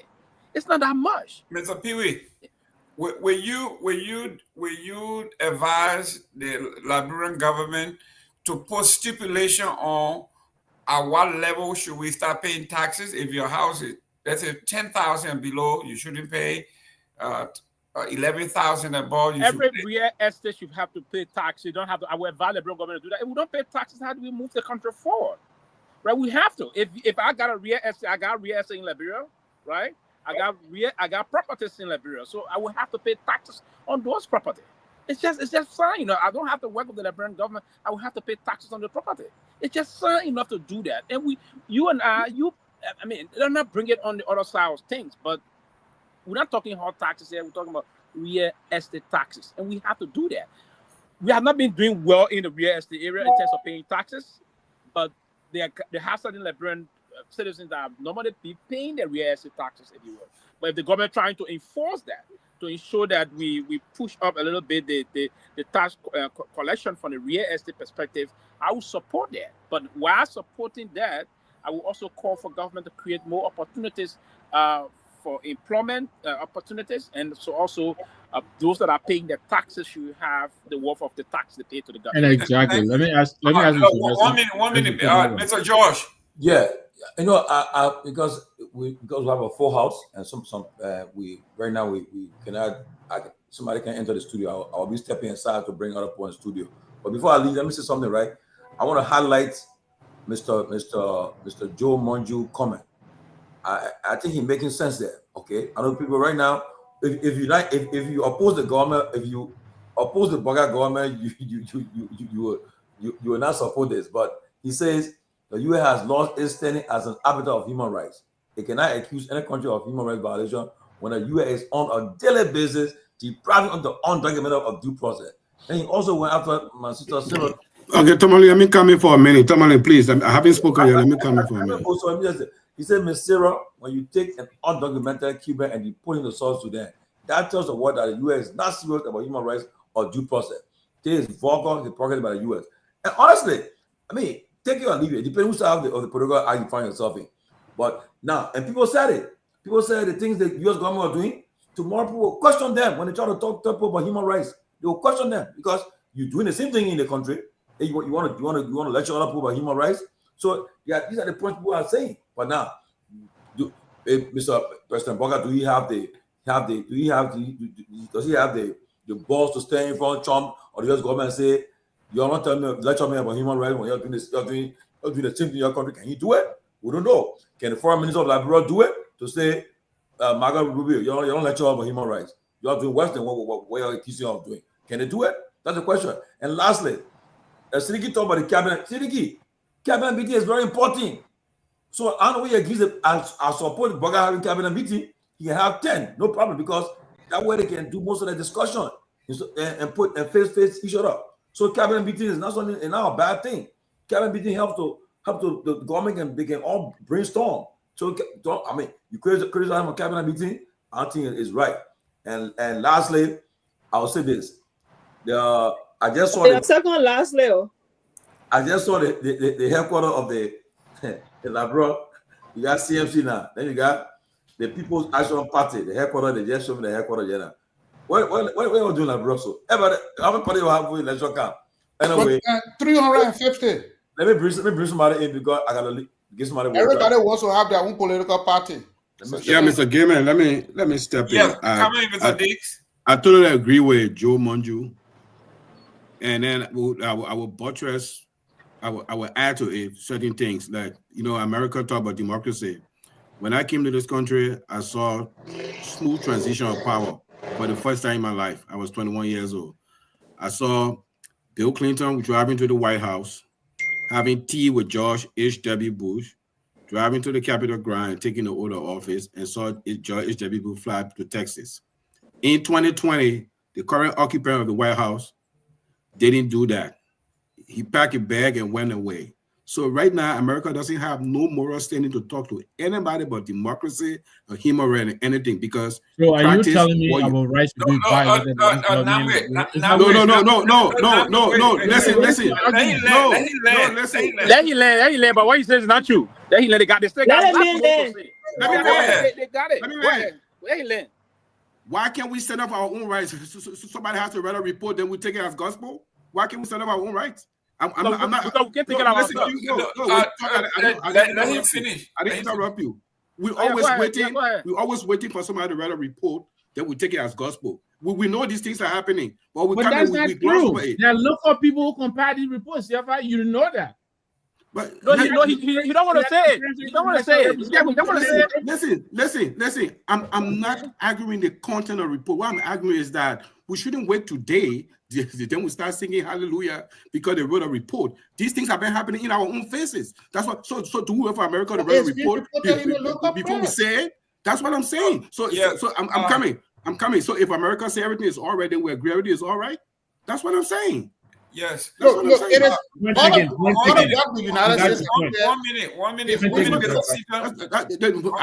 Okay, let me close this. Let me close this. We need to stop looking. We need to stop looking for an arrowhead before we get up. When things are happening wrong right in front of us. I'll end right there. Give me. I'll close it real quick. Give me. Sit down 1 minute. 1 minute. Sit down. 1 minute. Yeah. All of what the United States indicated in the human rights reports, those are issues that have been reported in the local media. The fact of the matter here is our people don't give credibility to the local media when the local media is highlighting these things. But when the United States says it, then everybody caves in. But all of these things are being reported every day. Why don't we take actions? Wait for somebody else to us before we say it to us before we take action. It's a shame. This is what I would say. This is what I would say. I want to go to Robert. This is what I would say quickly to counter what Sefa is saying. Now, the reason why the United States government, they still got that moral voice to do this fight. There's just a disruption that's unfolding currently. Is it the pattern of the U.S. government system? No. The U.S. always been a beacon of democracy, a beacon of human rights. We know that. And we all on this show can vouch for that. They've been a beacon of human rights, and it's there. One of the major reasons why the State Department and other institutions will do these things, why are we still talking about the MCC thing? We're hoping to get $500 million or more from this country for that. So they say you put your mouth to where, Mr. Gayman? Your money is. We still hoping that they're going to give up the issue about sovereignty. There was a debate, an article we talk about sovereignty and other things. We are not as sovereign as you think, right? So those that can still help us, we have to tell us what to do. And now, when those reports are put out by Santa with Transparency, Santa, and all the other civil rights groups and the newspaper in the country, the QCFI, have you heard that the government of Liberia will act on those reports written by local human rights institutions in the country? The government will never act on them. But sometimes the U.S. government will sanction our own government officials on those things because they spend their money towards the protection of our democracy. They spend their money on social services for our people. That's one of the reasons why they're doing those things. They spend hundreds of millions of dollars. Total from the time we had a civil crisis, there's no country on I've spent money as compared to this country. So they will have to speak to us in that kind of manner. So they will help our officials to be in check. That's the reason why they're doing this thing. But those reports are, before the reports are out here to the State Department and other areas, they are written by local and human rights organizations in Liberia. Santa is one of those. Santa will write on transparency and accountability. We have four will write on different reports, human rights violation in the counties. The local data, so they will do analysis of all the reports coming in the country, then they put their reports together and send them. Everything they will say in the report. And there was the basis of that, the sanction was our government officials in the past. But the reason why they actually do the sanction or they put more on those and read those reports, because they are sponsoring those institutions in our country. They pay money to build the court system. They pay money to build the prison. They spend money to do this. So they will have to do things to get account of their taxpayer money to our people also. So that's the basic. That's the reason why they're doing these things. But again, let me close up for 30 seconds. Let me close up for 30 seconds quick. They are beacon of human rights, beacon of democracy. 1 minute. Let me go. 1 minute. I just want to close up with 30 seconds quick. What people say. Go ahead. Let me give you an example. I'm not saying the report is wrong. Let me tell you something. If we start taking care of some of our primary businesses, then some of these things will not be held as gospel when they come out. Let me give you an example. Doing an impeachment or cabinet journey, where in the world lawmakers, oversight, representation, and lawmaking, you made a decision based on vote. When these people go vote on impeachment, when they go vote on budget, they vote secret ballots. Has anybody ever raised an alarm? Right now, if America say, when we talk about it, they say that America, y'all keep the American democracy. If America right now report, you guys shouldn't be voting secret ballot. Trust me. Everybody be doing there'll be a candidate. Am I lying? I agree. Yeah, so guess what? My point is, sometimes we need to take responsibility of our own actions. These people had an impeachment. They had an impeachment. We don't know who voted yea and who voted nay. But we still guessing today. Where in the world you see your lawmakers, where you elect them to vote, they vote privately. You don't know who voting. Arrest. Thank you, Robert. You gotta address two things here because you've been quiet for a while. Let's go back to can we get on the top plane now? yeah. We coming to the harassment. I said media harassment. Like 2 minutes. I'm more than 2 minutes. Yeah. I said media harassment. On media harassment, the report stated, Press Association reported government officials occasionally harass newspaper and radio station owners, as well as individual journalists because of their political opinions and reporting. On June 26, when the Association of Liberian Community Radio demanded the reinstatement of Radio Kakata manager Jerry Kwei, who was suspended by Mangibi County Superintendent Victoria Duncan for alleged financial malfeasance. No proof. This woman is abusing her power as superintendent and removing the radio manager because she may have said something against the government that she didn't like, and she did that. She's been flagged in here. Your take on both of these issues? Yeah, that, and also the name of Press Secretary Kula Fofana. And I think I will re-echo what the other guys have said. I think Sylvester was the one who mentioned that. I think she's got to be very careful because if care isn't taken in the next few years, actions will be taken by the U.S. government. Having said that, I'm baffled by they also mention her being involved in a meeting with journalists, the press secretary, with regards to accreditation. Why the heck is the press secretary even involved in media accreditation to cover executive mansion press conferences? Why? What kind of power is that? Journalists should not go to the office of the press secretary to get accreditation on covering the executive mansion. That is not part of her job. But because we do things so backwards in Liberia, because people are so power greed, they take on things that they're not legally or constitutionally should be taken on. And this is what this report mentions. The press secretary should never be involved in journalist accreditation. What are some mechanisms? Are there any background checks? These are things we want to talk about. Don't worry about the journalists, political opinions on what they report. They should be free to report on what the news are. Don't worry about their political affiliation. Don't worry about the headlines that they're reporting. Don't worry about these things. That's their job. But do we have any security clearance when it comes to accreditation? So Kula Fofana, I think she got to be very, very careful here, because at the end of the day, this would not be about the Unity Party government. We've seen individuals who work in government. They have been, independently sanctioned. They're not going to sanction CDC. They're not going to sanction Unity Party. They're not going to sanction Joseph Boakai. They're not going to sanction Jeremiah Cohn. They're going to sanction you. And there will be no party to come to your rescue. You will have to have your day in court to prove your innocence. So I think we need to be very careful with that. I also want to talk about what CFI just said about why do we take the U.S. government reports seriously. The reason why the international reports are taken seriously is because our government and our officials only listen to the tone of the West. Our local media, they do not have the power to scare anyone in government. And this is the unfortunate fact. They do not have the power to scare anyone in government. Politicians are not even scared of voters. Politicians are not afraid of voters because they understand the dysfunction when it comes to, voters actually holding them accountable for their actions.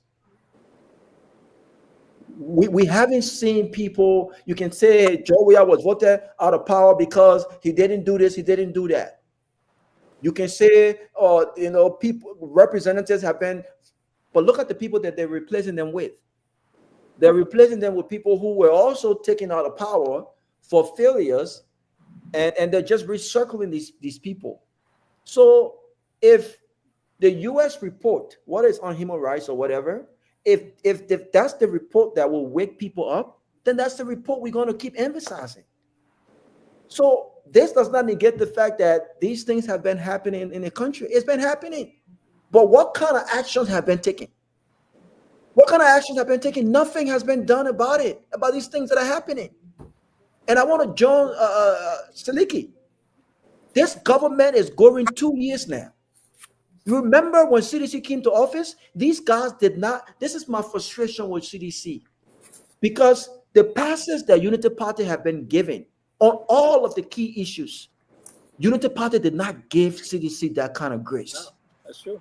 They hit them from day one up until 2023 elections.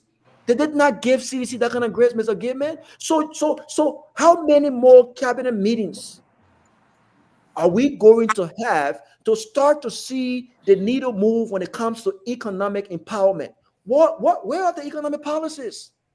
Where are the and these guys are making Summer-12 to look so good. These guys are making Summer-12 to look so smart. Because under the CDC-led government, even if you did not like some of the economic policies, you saw the implementation of them. You saw that. The people talk about harmonization. even if it wasn't a CDC thing, our partners in collaboration with the CDC-led government, it was mandated to be implemented. You saw these things happening. What is one economic policy that have been put in place by the Unity Party to start moving the needle when it comes to private sector job growth? Nothing has been done. Nothing has been done. I will close on this note. I think we should talk about this report and not the CDC invasion, because you know what? Unity Party served for 12 years and they were evicted twice.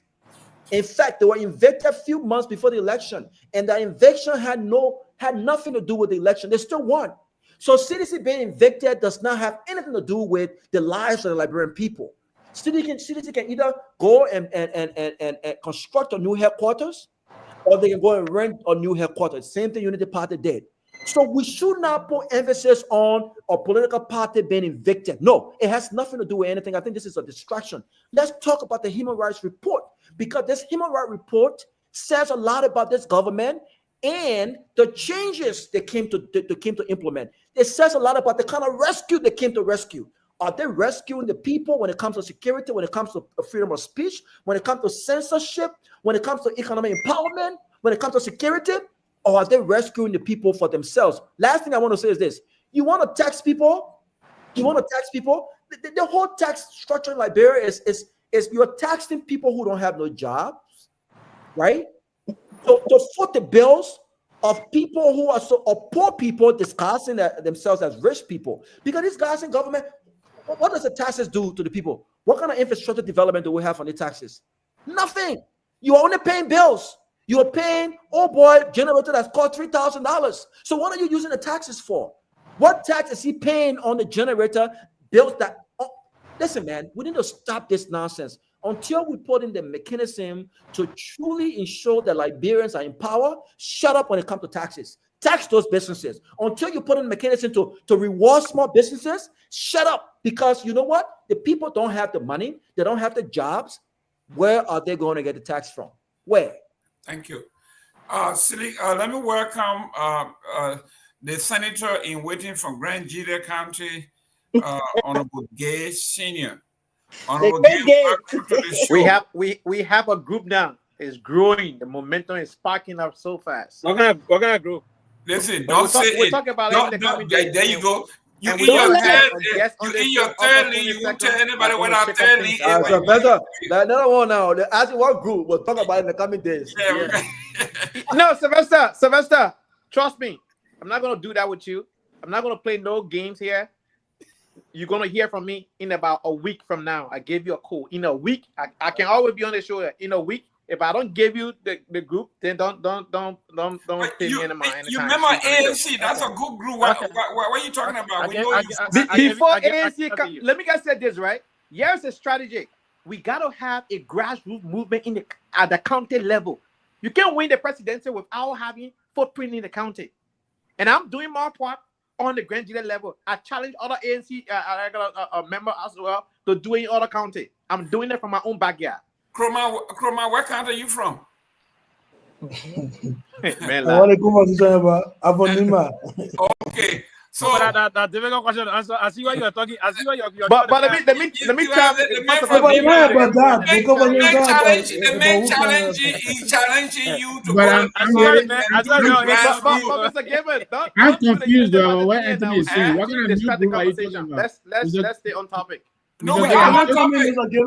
We are on topic. You say you challenge the ANC folks to do grassroots work. You got another ANC man, so I'm just saying, Kromah, are you doing grassroots work in Nima for ANC? Mr. Gayman, let's stick to the topic.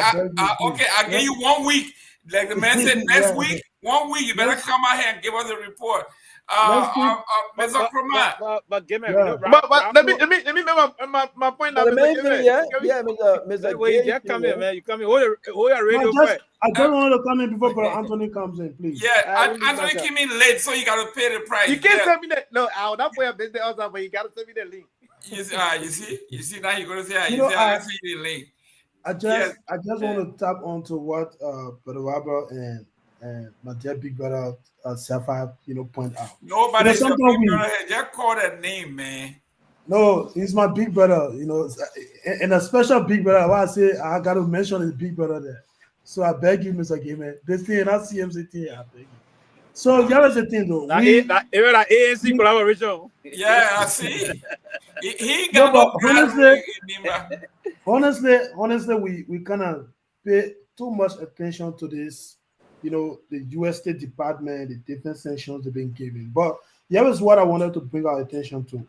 And I think somebody was talking about. And at the same State Department, your Senate Bureau running beyond to sanction we are official.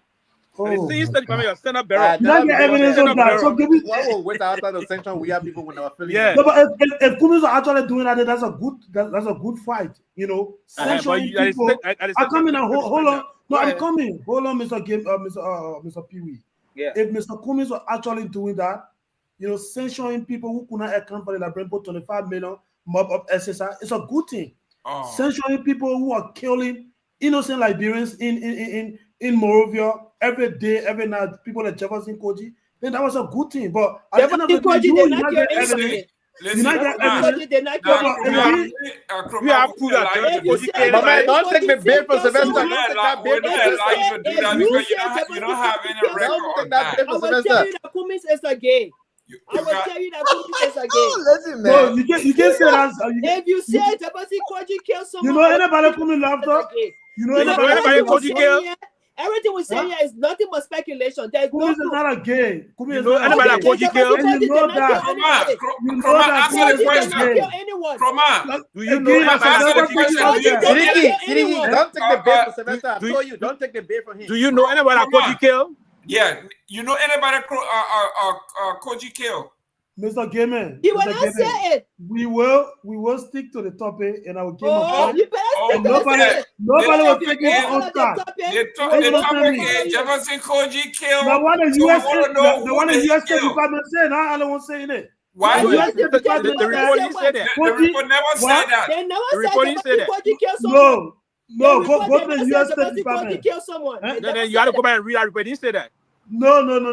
Read That it. the current report talk about You that. not allow Sylvester That to report didn't talk make about you take a So, bait. Professor, you will give me chance. You will give me chance. I don't give you a chance. And that thesis But that you Sidiki, you talking bring about. any propaganda No. here, we'll go Arrest. to the ghetto with it. You bring any propaganda here, we'll go to the ghetto. If you say Jabasi Koji killed someone, So why you getting angry? Anthony, I know how to Who make. is I not know a how to gay, make. Sarah? okay, And then you know Jabasi that. Koji did not kill anybody. I know how to You know push. that. I You know know how to that. So, Mama, don't take so a Mr. bait Gayman, man. Mr. I know Gayman, how you to will give push me the Sidiki. chance. I know how to push Sidiki.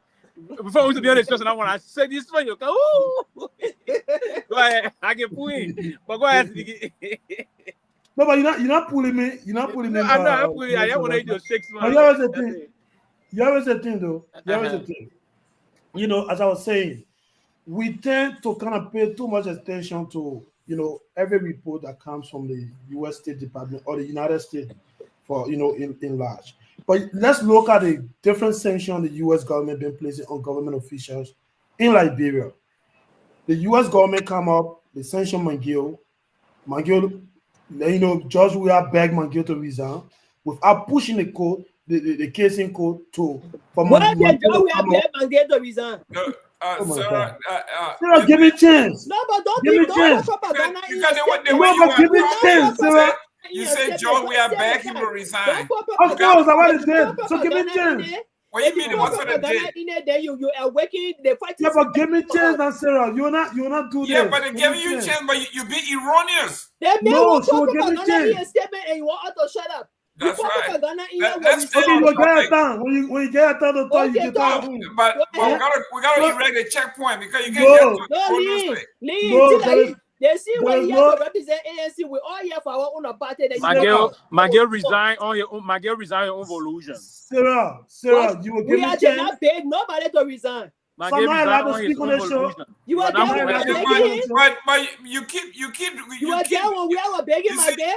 No, but you Mr. Gayman, you gotta take control of this show. You I can't just do told that. from I'm telling you to tell the truth. No, you gotta give me a chance to speak. Yeah, but you gotta tell the truth.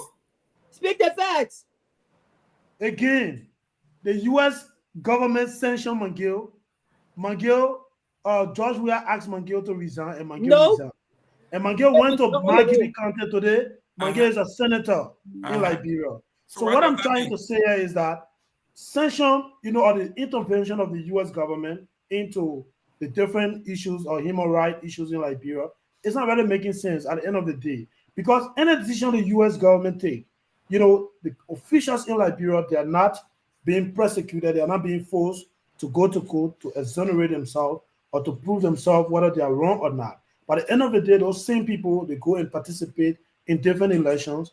The issue of Myean, how you call this guy from Riverside, Bay Tuare, was a former port manager, and the rest of the other people. Today, they are senators in the legislature. So what we try to say here is that, you know, for me, I don't think, you know, it's a must, both locally and internationally. The local media, they point out those issues. We do nothing about it. And even the U.S. government we're trying to talk about, they come in, they sanction people. We also do not, to the extent that currently right now in Liberia, government officials seem not to kind of be a fellow sanction, because if they get money, you sanction it, it will go in wrong and they'll be elected. And so we really got to push this narrative where they bring people, or any government, for example, if somebody is being sanctioned or the U.S. government is giving a recommendation, the government should be able to follow it. But is this government capable of following some of the recommendations the U.S. government is giving? That is a big question. But at the end of the day, Sarah, you don't need to be correcting me. You get your time. This show, everybody get time to speak. When I talk, if you think I'm lying, you will get a time to make a clarity. But it is clear. If George Weah did not ask McGill to resign, why is it that today, McGill have never appeared in a court to exonerate himself or to even say all the people lie on him? Because there's no evidence. There's no evidence taking to court. But the government should tell us. The government should be the one taking him to court. But they didn't do it. Kromah, you see, I'm calling you to attention. He wants the case, he wants the platform to be chaotic. The sanction, according to the State Department, it is not judiciary. That's it. Okay, that means you can't go to court. It is an accusation. Their job is, that's what it is. It is not something that they will provide evidence. Yes, for the U.S. government, Mr. Gayman, but the Liberian government, especially your chief of staff. I'm coming, hold on. Your chief of staff is being accused. Your chief of staff is being accused of different allegations. Of what? Taking bribe from investors. That's why he resigned. You have to provide evidence. As a man to go to court and prove himself. No, how you go to court? How you go to court? You got to charge someone. To charge someone, you got to have evidence. You don't have the evidence. How you going to charge someone? Anthony Gay. Here we are. We are talking about. Let's talk about different issues here, because my brother, Mr. Seleke, if he knew that if the United States sanction you, it has nothing to do with what Liberian does or what Liberia does. What sanction does anybody the U.S. government sanction, they should just listen, the United States government tells you that when you are sanctioned, all privileges and honor that is associated with the United States, you and your children and your family will not benefit. You're not going to come here. You are not going to get visa to come. Your children are not going to go to school here. You are not going to benefit from anything that has to do with America. And if that alone is not enough, then I don't know what is there. But let me go to Honorable Gay. Honorable Gay, let's start on this one. We are talking about this on the front page of the Liberian Investigator. It says we got competing headlines here. It says here, Waka $44 million biometric ID controversy. Who briefed the president before the PPCC rejection? This particular biometric project, the contract was awarded and a company was denied. And the president has now overridden the PPCC and given the contract to someone that is very close to them, and there's a big uproar in Monrovia, and here we are. Then on the front page of Africa, it says here, Waka pushes ahead with biometric ID deal despite PPCC rejection. This is serious. The president has become the judge, the jury, and the executioner, overriding the law. Thank you, Mr. Gayman. Good evening to everyone. Look, Mr. Gayman, our country is in a very dangerous state right now. I saw the news. There's also a breaking news that did not make the news headline today, where over 4 individuals got overdosed and lost their life from illicit drugs today. A new stream of drugs in Liberia. And their lifeless body were left alone. People were just recording. I mean, it's very graphic. So a week ago, we saw on August 7th that there was a march, a national march at the Capitol for no to drug action in Liberia.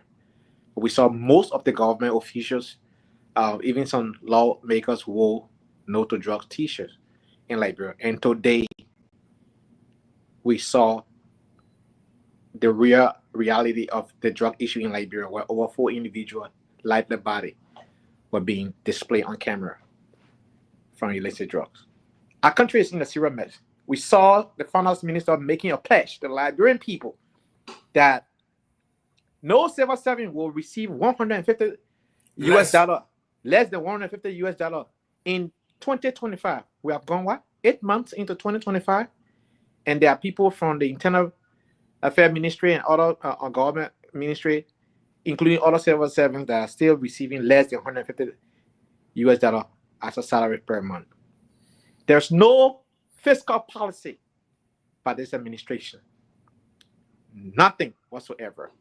We have seen this administration struggle time and time and again. Last August, I can't remember the exact date, but there was the agricultural program launched at the ministerial complex where it was said to reduce rice input by 70% in 5 years. Where are we today with that project? Nada, nothing. So this administration is struggling seriously. No sense of direction. Another waste of taxpayer dollar today, quote unquote, executive retreat. That again was another waste, because if we have a nation wherein our national ID card, our date of birth, will be in the hands of foreigner by a company called LTMI, it's a foreign entity. Liberian can process their own ID. All the country needs is to liaise with a security company that can design a software, and the Liberian government can purchase that software and manage that software. You don't need a foreign country or foreign entity to be printing our ID, our passport also being printed by another foreign entity, a Ghanaian company that prints the Liberian passport. Another person want to make an argument, oh, the British passport is printed in Poland. Hello.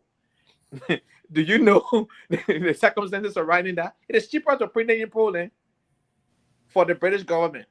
And there is a reason why they did it. And that the British citizen printing it. Yes, it is printed in Poland, but it's the British citizen working there. This one is not the Liberian citizen in charge of the software. You understand? It's like saying iPhone is assembled in South Korea. Okay, yeah. It's assembled in South Korea. The technology is made here. You got to understand the context of things when you want to make an argument. Liberia, our country today, is in a serious mess. And as Liberian, let's put politics aside for a second and look at the living condition of the people. The former minister made a pledge, not my word, his own word, in front of camera, that no civil servant would take home less than $150 home as a salary. It is not happening today. 8 months have gone in 2025. This administration failed the MCC scorecard, the rule of law, the land item rule of law. They failed flat. Now they're having serious human rights issues. Josiah Joket, the director of the CSA, Action, introduced some bogus analogy the other day that they will take, salary advancement at the rate of 3.5% interest rate. I went off on him on his own post, and I have 3 different posts about it. The bank is struggling to get clients. People are not opening checking account, let alone saving accounts in Liberia. So the banking get customers to open bank account. So they don't even trust the banking sector.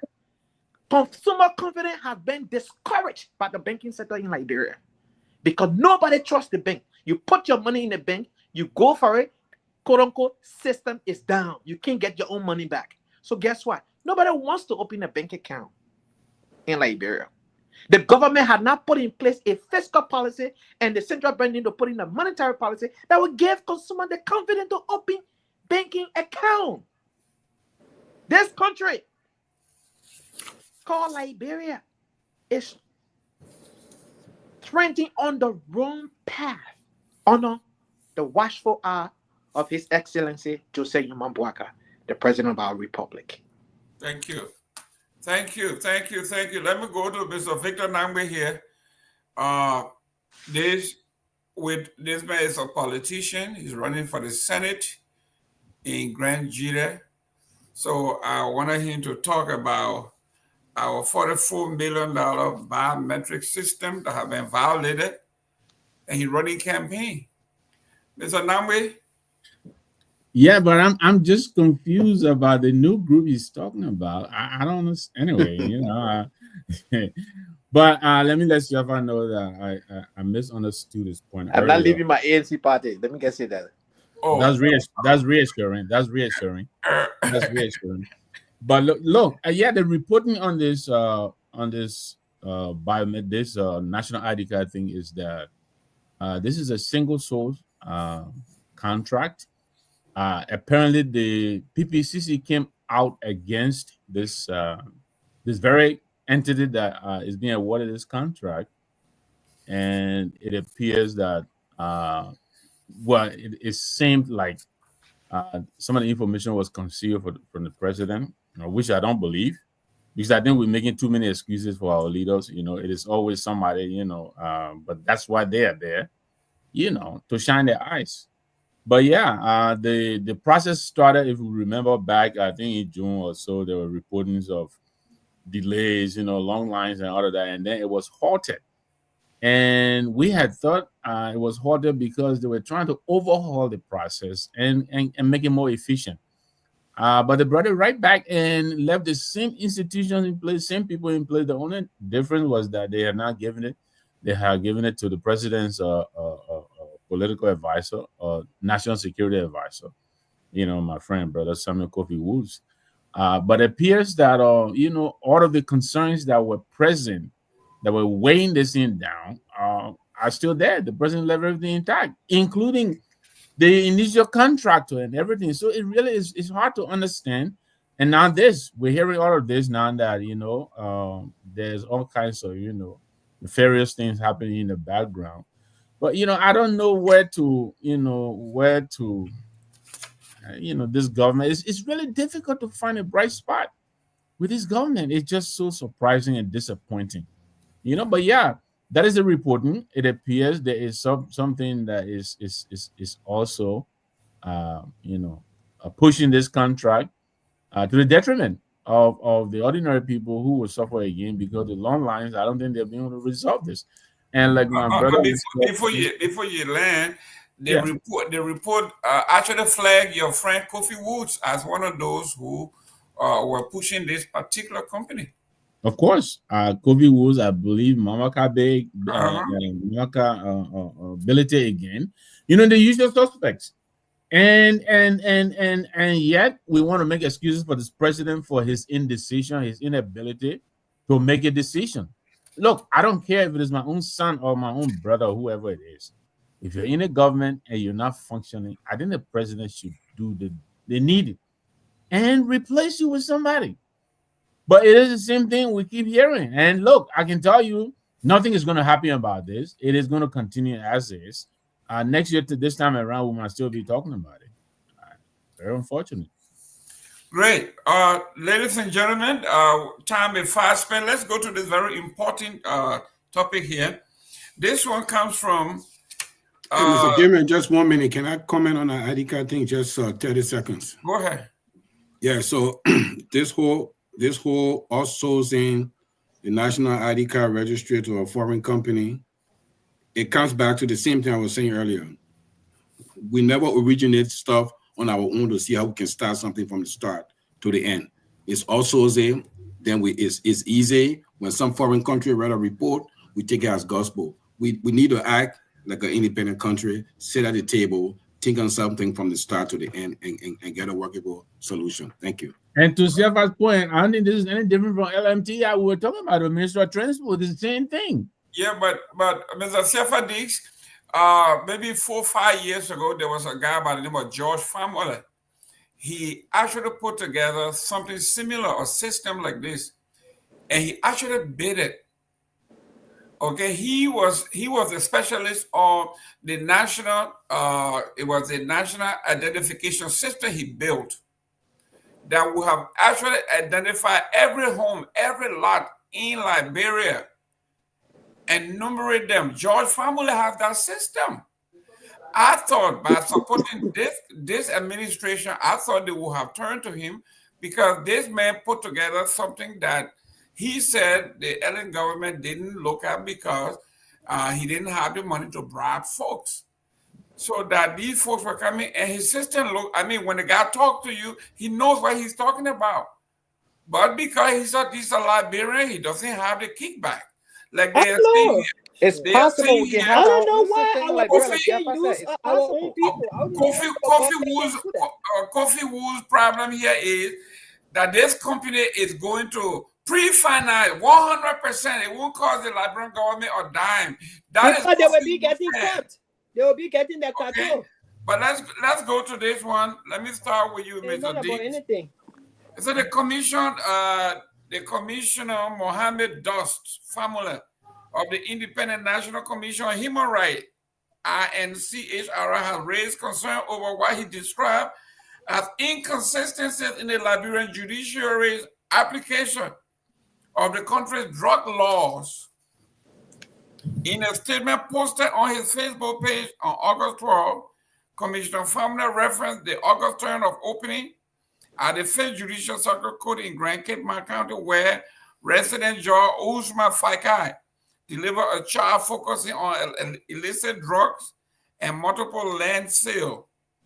Commissioner Famula said his attention was particularly drawn to the recent sentencing trends under the amended drug law, which prescribe a minimum of 10 years and a minimum of 20, maximum of 20 years imprisonment for offenses such as drug trafficking, drug importation, and drug possession.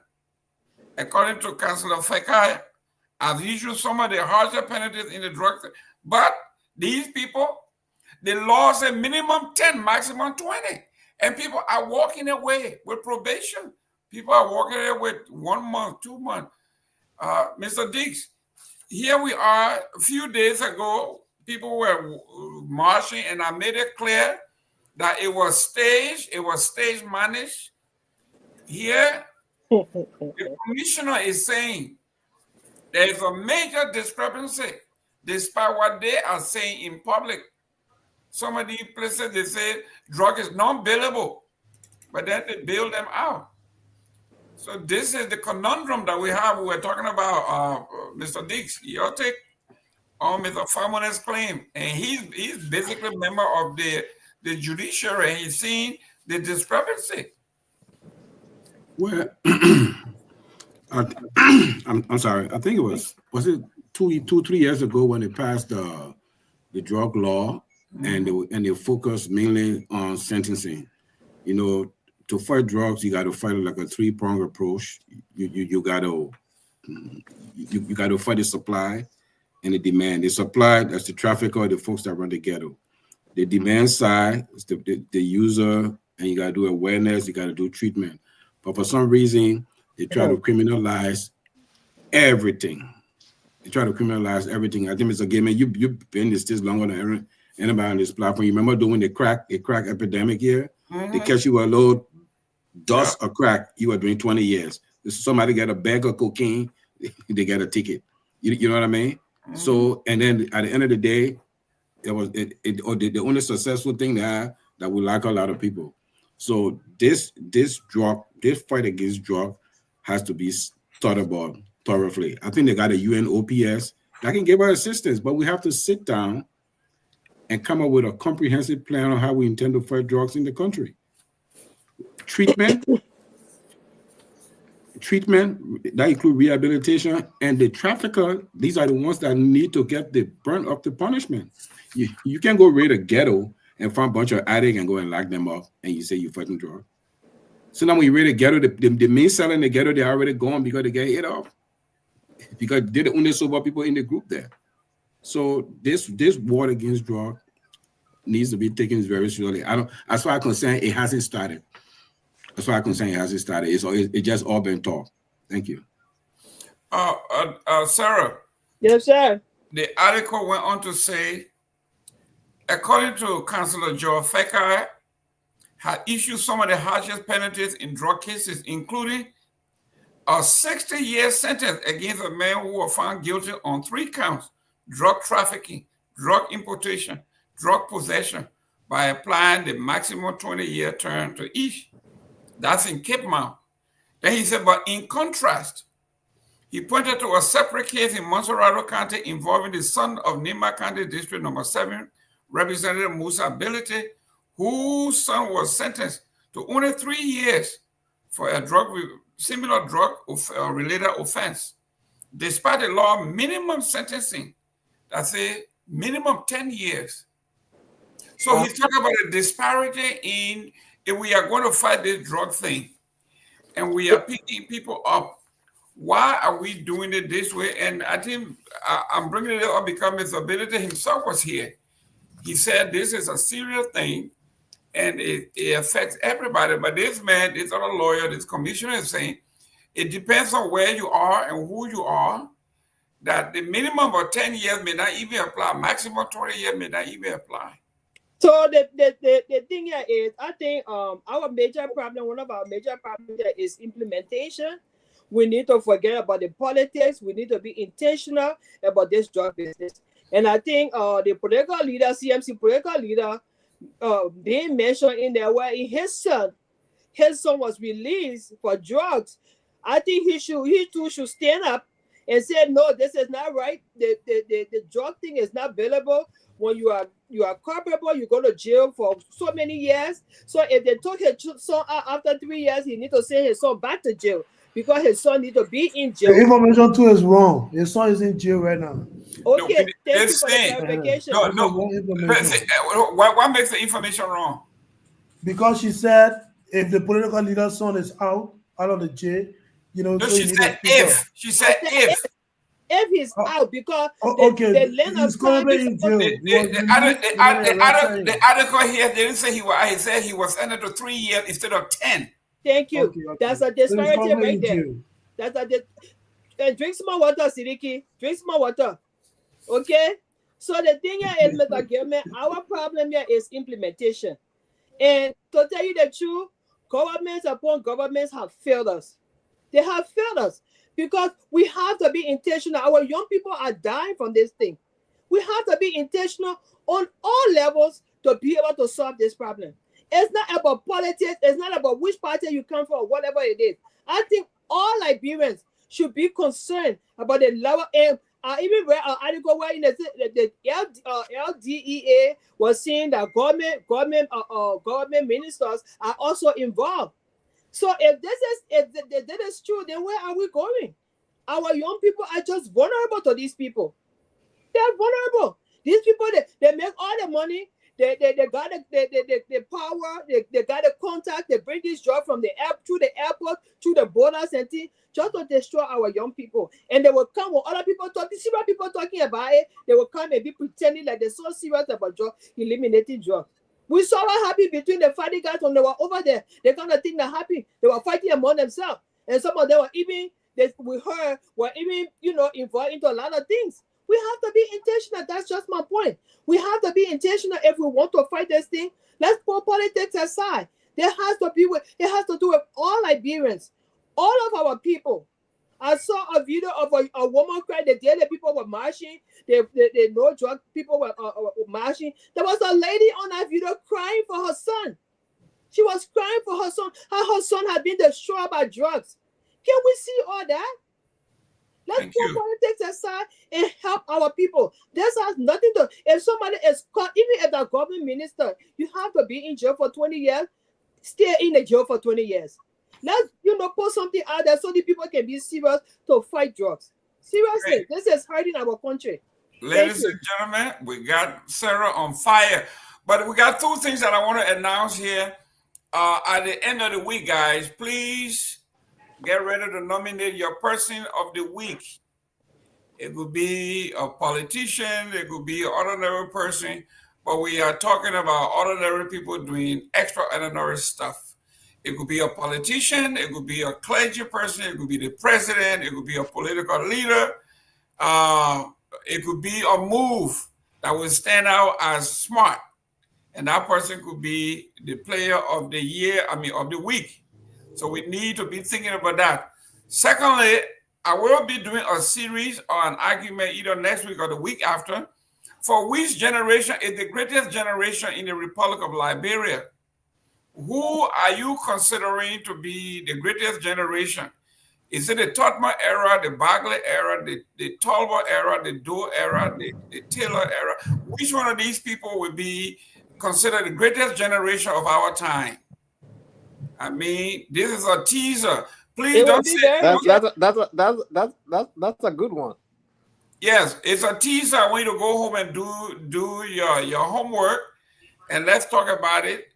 We want to have a serious conversation. We may bring some historians. We may bring some journalists, and we would discuss why.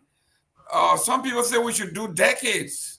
Some people say the 60s were the better part of Liberia. Some people say the 50s. Some people say the 70s.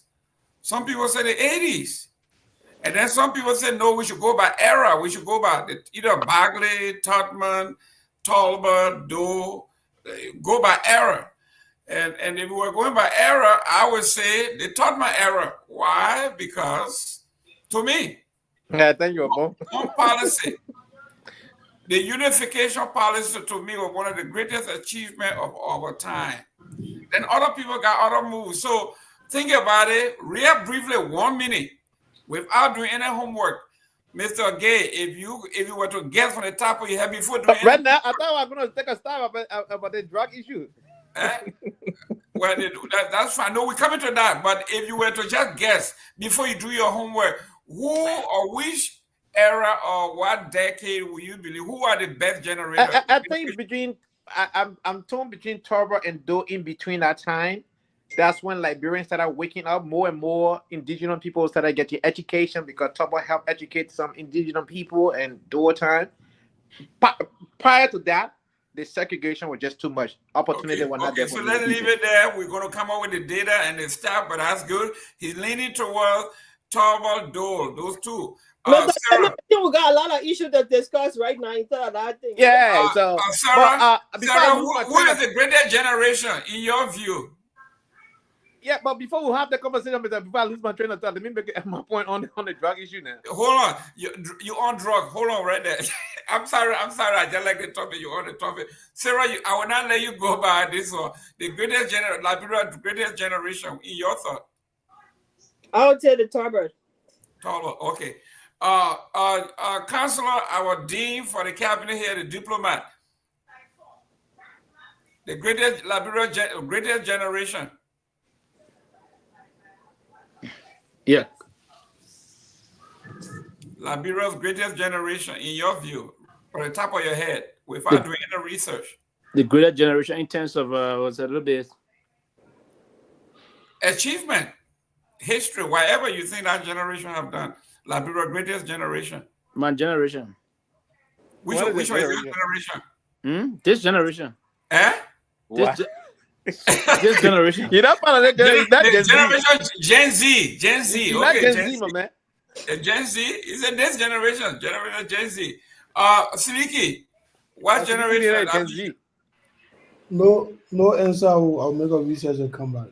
Okay. Robert Garguah, the greatest generation in your view? None. I don't think yet to come. I would not even mention the Torgbeans or the Does. I think Liberia's greatest story, I think it's still being made. I don't think it's still being told, and I don't think maybe in my lifetime, but I would not consider any of the eras or the decades as Liberia greatest. Based on achievement, no, I don't think we've achieved anything outside of independence. No. This is just a teaser. We'll bring historians here and they will discuss it. Mr. Dix, you want to tell us what you told us earlier about Liberia's greatest generation? I'm yet to find one. I mean,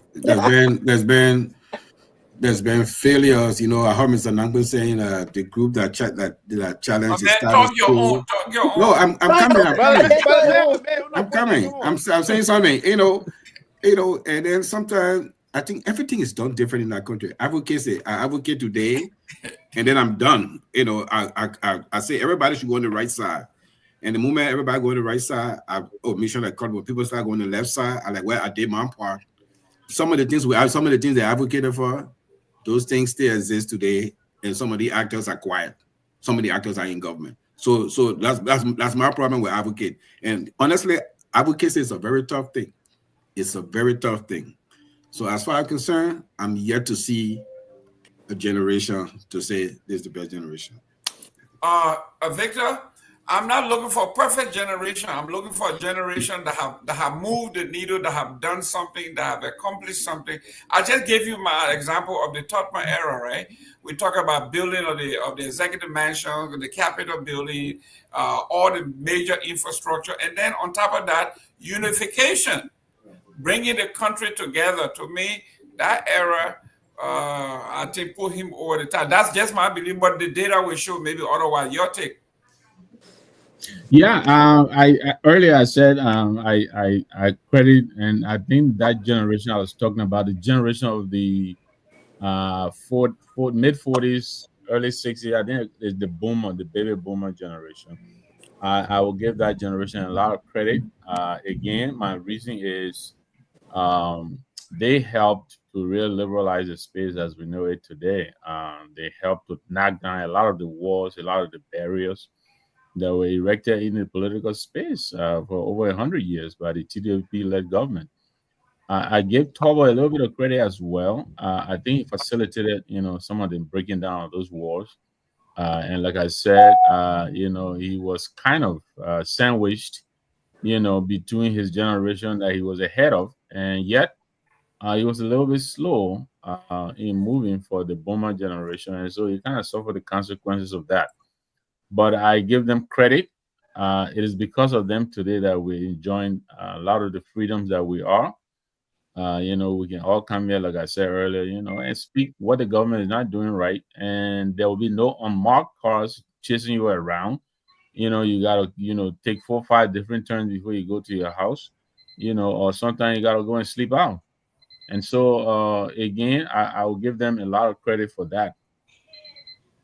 Thank you. Let's go back to the topic. We got 15 more minutes here. You were talking about drug. You were on drug. Let's go. Go ahead. Yeah. So let's be serious about this drug issue here, right? Like Siafa said, I don't think we have started. Here's the reason why I said I want to agree with what Mr. Dick said, because on this very show we have the former, LDA boss, Mr. Kromah, and we also have a deputy here, Fatiga. I posed this question and they consented to it that we have over 1,000 men and women at the LDEA that are considered ASEAN agents, right? They are not on payroll, my people. How can you fight drugs, illicit drugs in the country, and the people who are risking their lives to help fight these drugs are not on salary? Are we really serious in our country? That's point number one.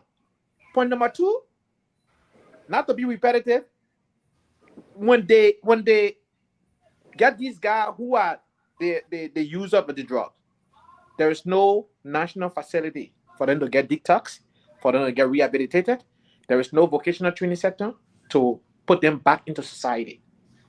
You have to have a clear-cut plan. Where is the drug policy of this administration? There isn't one. So by holding a placard going in the street, no to drugs, yes, that's one aspect, awareness. But you got to have a whole robust approach to the circumstances to be able to yield the result that you are yearning for. You can't just say no to drugs and that solve the problem. You can also take a drug test publicly on camera and say you serious about drugs, when the people who are supposed to fight drugs are not on payroll. Over 1,000 men and women. Are they also enabling the way of bringing drugs to the country? We don't know. But they are not on salary. They are wearing our uniform with the national flag on it, our sovereignty. So this is dangerous for Liberia.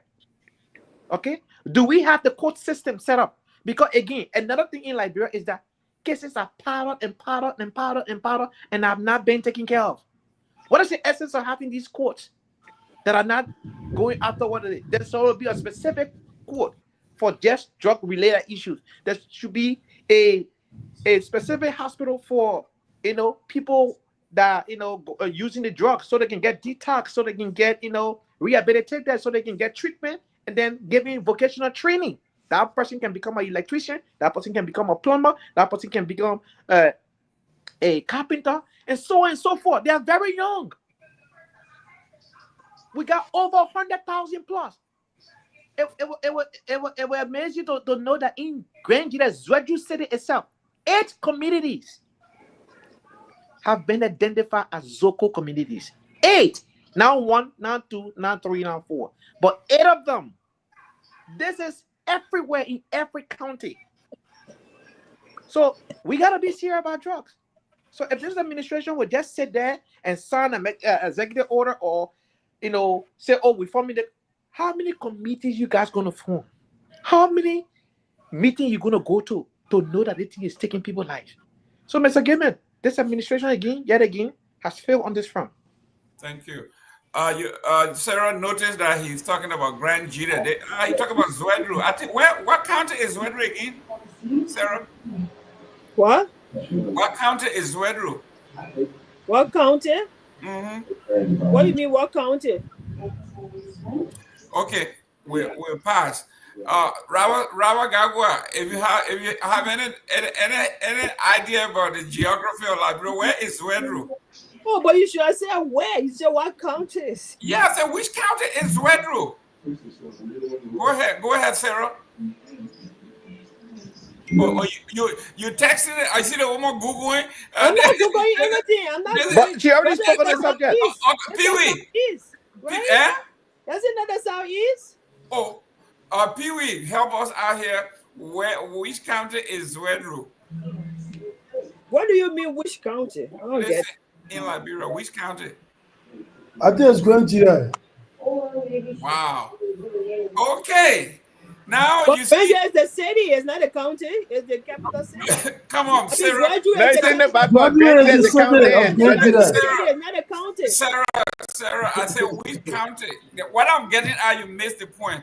This man, he's I think running you're not for, paying attention as well. I'm paying attention. Yeah, he's running for the Senate in Grand Jita, right? So now he plugging all the bad things that happen in Grand Jita. So I'm connecting you. Be okay. Eyes on your feet. Let me. Smart, but let's go to our closing here. Rawa, you got. Yeah, let me take a stab at this real quick. Listen, kudos to the folks who organized the campaign against, say no to drugs. And I thought that was great. I saw that all of the government officials were on board. The IG was on board. Representatives, lawmakers were on board. And one of the things that I didn't like about that, endorsements of public officials was the fact that these are the guys who are the decision makers when it comes to taking serious steps to fighting the drugs epidemic in our country.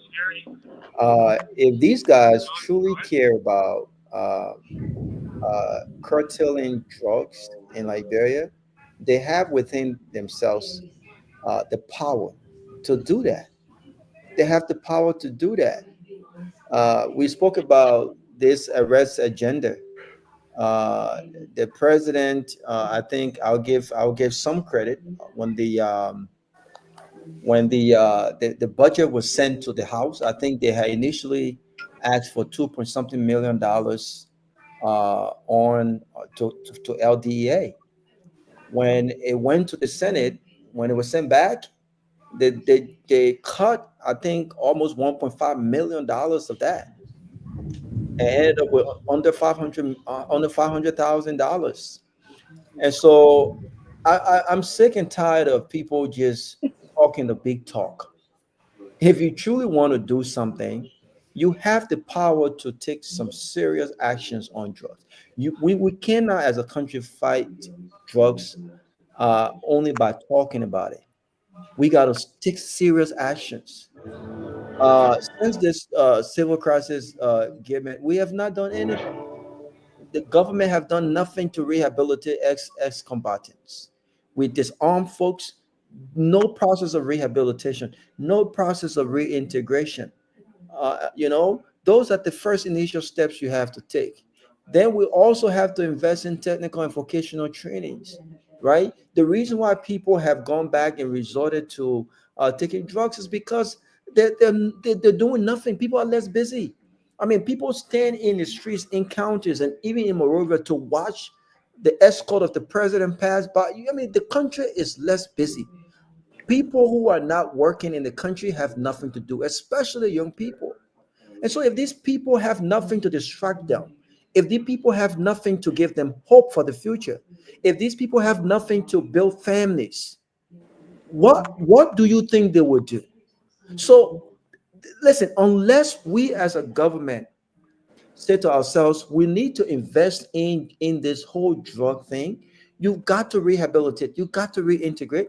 You have to create an environment where these people can go and get some kind of. It doesn't have to be academic. They don't have to get a 4-year degree or two. They can just get a 6-month vocational training. And when you do give them that training, give them the opportunity to work. Do you think that people who are making money, yes, there's a possibility these guys can go back and use that money to buy drugs. But what I'm saying is, after you've taken them away from that, rehabilitate them, reintegrate them, train them, and give them some hope for the future, you will begin to realize less people in the street doing drugs than we currently have right now. Until we do that, we're just going to keep talking about this thing. We need to stop talking about it, and we need to take some serious actions. And by the way, come 2029, this drug epidemic will be on the ballot. And this will be unity. This is now Unity Party's fight. The economy will be on the ballot. This is now Unity Party economy. Infrastructure development will be on the ballot. This is now Unity Party infrastructure chaos. We will talk about these promises made, and we will talk about the tangibles or the lack thereof. We will talk about these things. So again, I want to see the government act, and we will sit on this platform. This is not about party or who wants out. I want to see the government succeed. But what we've seen over the past 2 years is more talking, more cabinet meetings every day. Then every day there's another cabinet meeting from the next. We have not seen any serious policy take action, kick off, and any serious changes from the government that they came to rescue and they came to replace. We haven't seen that. So we need to give opportunities to these young men and young women.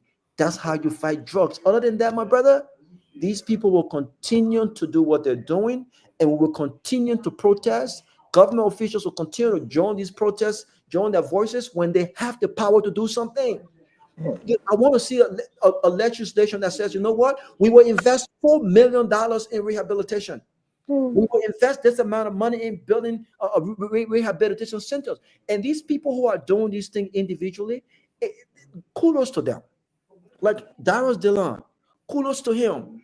I think that's a small step, but we need something on a national scale. We need something on a national scale in Monrovia. We need something in all of the different counties on a national scale with a national investment on it.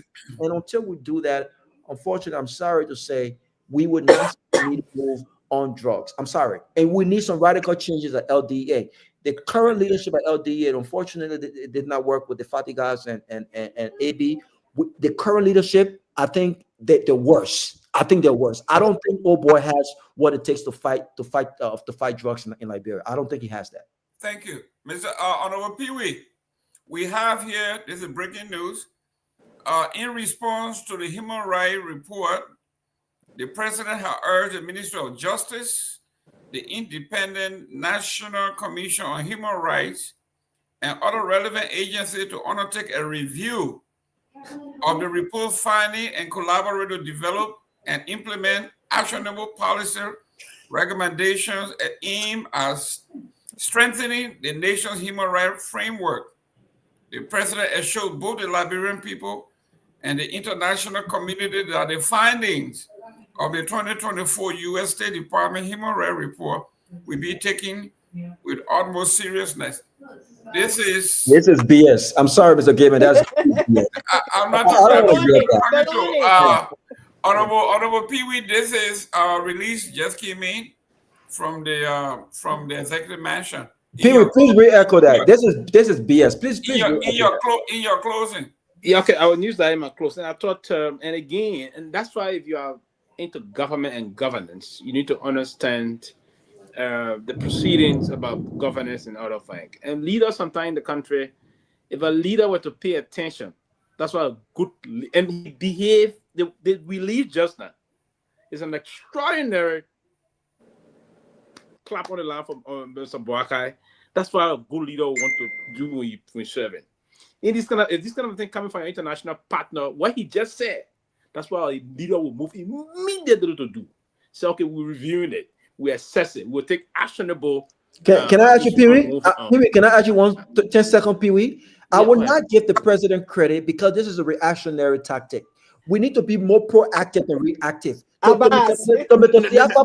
CFA point, these things have been in our faces. The president is aware of these violations. Why is it that he has to put a team together for review only after a report comes from the U.S.? Why? It's not. That's why the report is a rebuke of his administration. But any leader, you're not sitting and allow that rebuke. You say, okay, we're guilty. He's melting guilt here now. And saying what we're going to do, we're going to take it. If next year report is coming and it's going to be the same, then I mean, you don't want to be the president of the country. But for now, Raul, even if you are the president, that's what you're going to do. That's why, and diplomatically, that's the best thing to do. There's the world most powerful country. This is a country that you want some. The president is hoping to get an MCC through. You think he don't react to the thing is a good sign for him? No, that's the reason why they reacted tonight. They reacted tonight because they need something from this government. They reacted tonight. They wanted to say those things. Now, I'm not saying, get me right, Robert. What I'm saying, I'm not saying that he's going to do anything tangible to change things. I hope so. But if that's the case, good. But he's reacting in the way and manner because he knows very well he don't do that, his arm will be twisted. We have something in diplomacy called the arm twisting diplomacy. And in the arm twisting diplomacy, there's an element of the big pocket theory. And the United States government can also use that. They got the big pocket and they got the power to twist our arm. So what he's doing now is to say, hey, he's instructing them that these are just bureaucratic measures they're taking now. Okay, we'll take the measures, we'll correct things, we'll take actionable decisions. But that you are now saying to whosoever, it's just like Raul, you accused me, you say, okay, man, what you did to me was wrong. I said, Raul, I'm very sorry. Look, moving forward, I want to do the same thing. If I wanted to come and say, Raul, to go to hell, I mean, I'm arrogant. More or less, if I'm relying on you for certain things, you think what I would do? That's when you say, Raul, or you call me and say, well, your kid came because you pay my rent. You say, your kid, my children went to your home, but your kid beat them up and other things. And I know that you pay my rent. I mean, bring it in the line. What do you expect me to say? The first thing I'll say, I'm very sorry. I'm going to that house. I'll be to the house. And maybe you'll be here. One of my children crying in the background. You don't do that thing in the house. You think you're going to lie? Then it will cool you off. You know that man took some actions. What he's doing, probably I didn't even beat my child. I just told her to stream.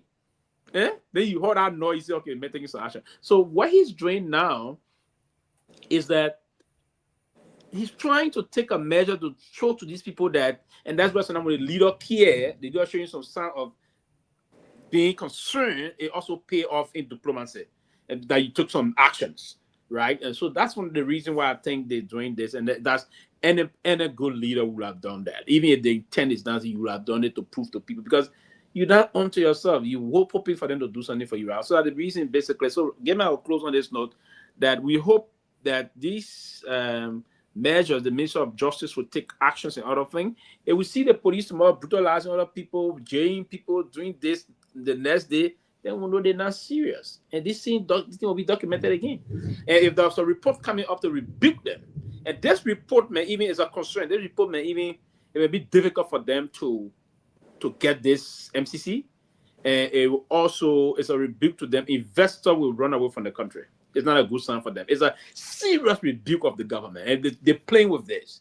It will hamper them. So I don't see nothing happening in the country this year in terms of investment, and this will go for the next 1 year. I don't see no potential investors going to the country. They were going to be a comment. It's a concern that will have to be addressed, and I hope they address it. Thank you. Honorable Dix. This is my closing, right? Yes. Yeah, I mean, the president response, that's standard operating procedure. So I won't take much time on that. Standard operating procedure. We acknowledge your report. We're going to take steps to make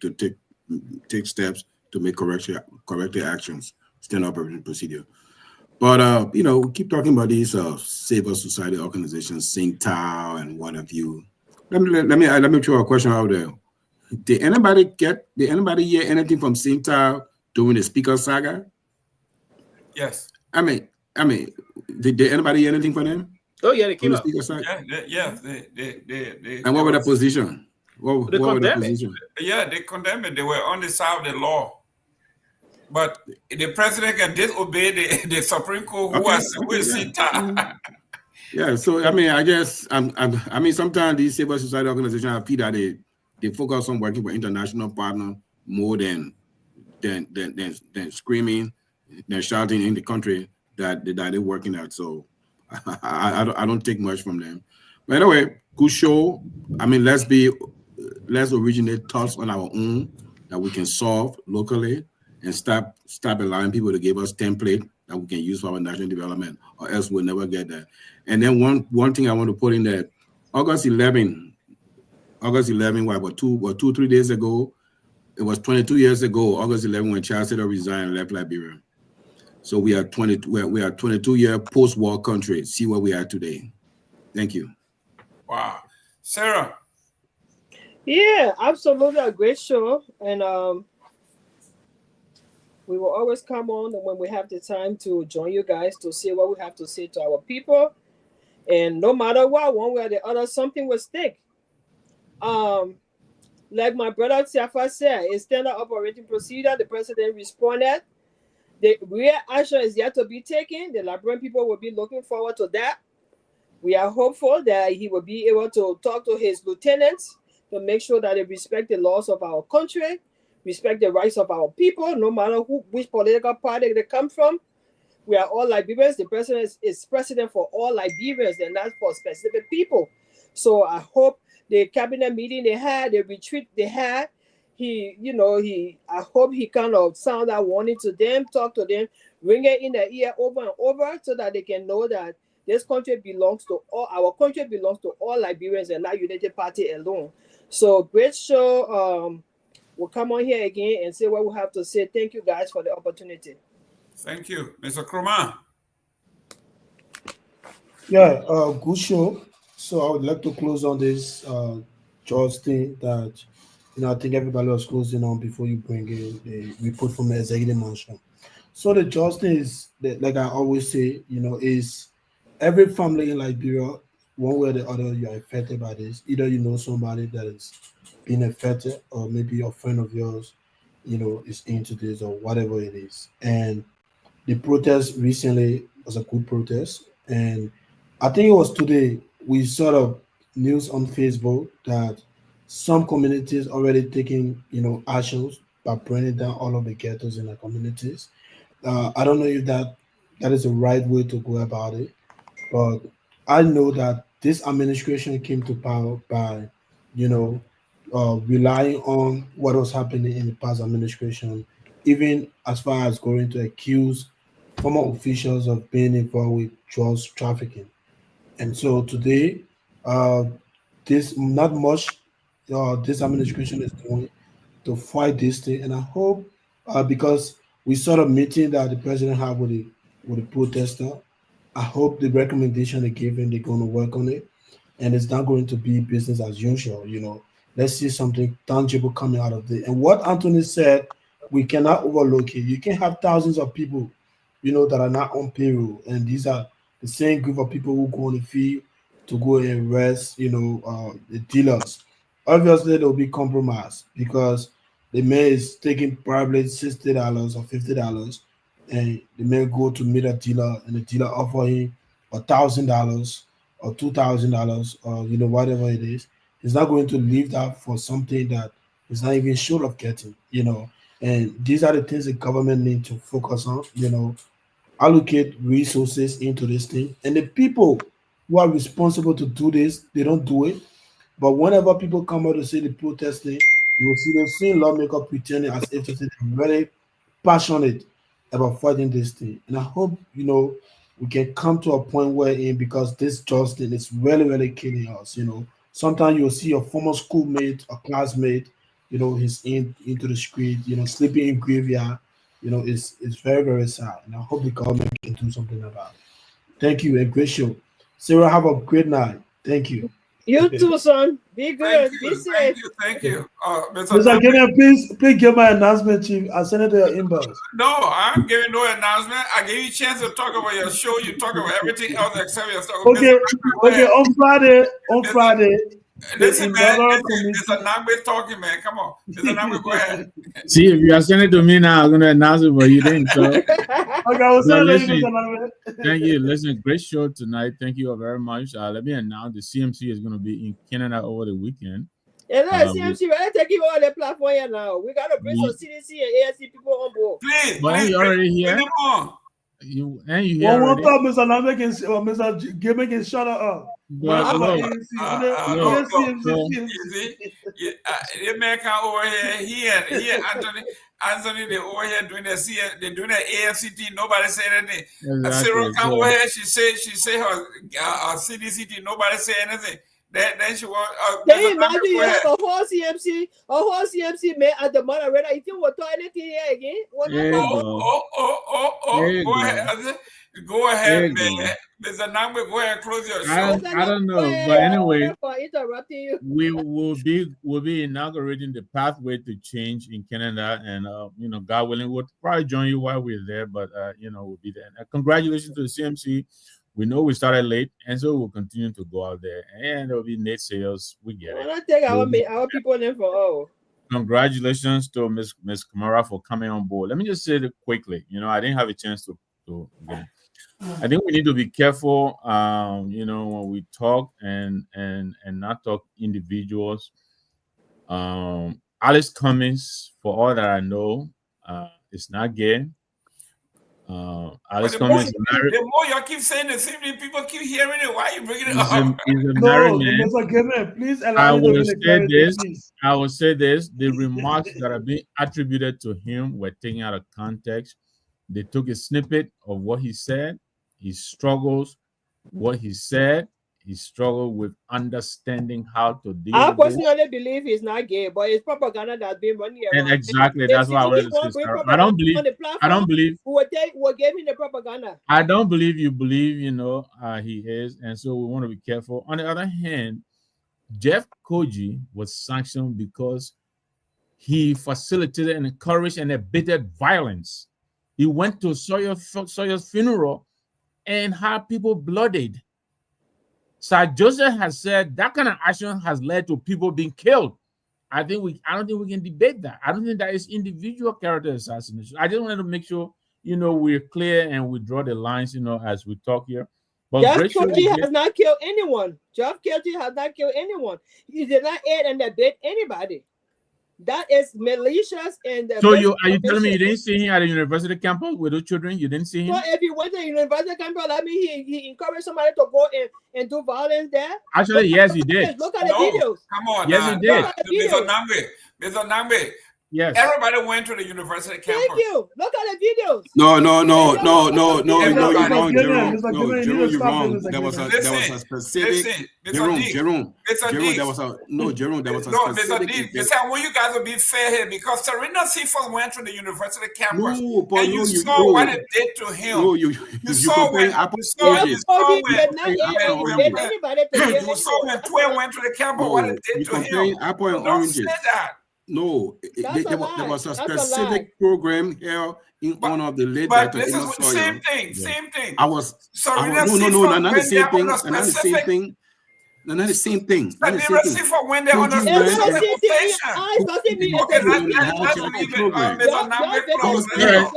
I was immoral here. You know what, Mr. Diggs? Thank you. Let's leave it there. But let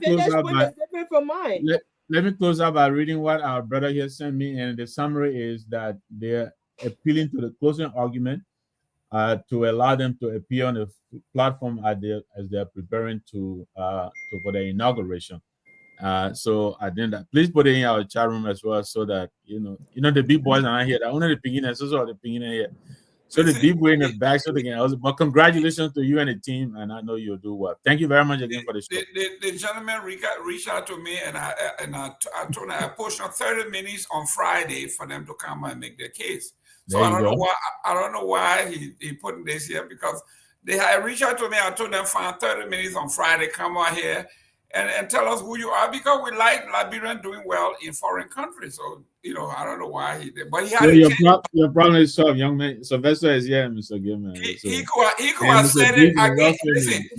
Listen, in politics, you cannot allow precious time to go to waste. I gave him time to close. He just sent this to me. I thought he was going to read it. He didn't. It's like, you always misusing it when you misusing it too much. You talk about everybody on the show. Eh? Of course, that's what I'm talking. So that's why you're appealing to the man to let you appear, and then you're going to attack you. Pewee, what you think you got to teach a man diplomacy. He know diplomacy. You got to teach him how to get your way. Yeah, and so man, listen. There's sometime. But now Friday, I will not even let you on the show, because you will remain in the back. Yeah, when the team come in, the team not even coming. The team not coming. Nobody from Rwanda come here. Go ahead, Mr. Pewee. Well, I'm going to pay the appear 1,000. Aha, there you go. Now they got to send you an invoice.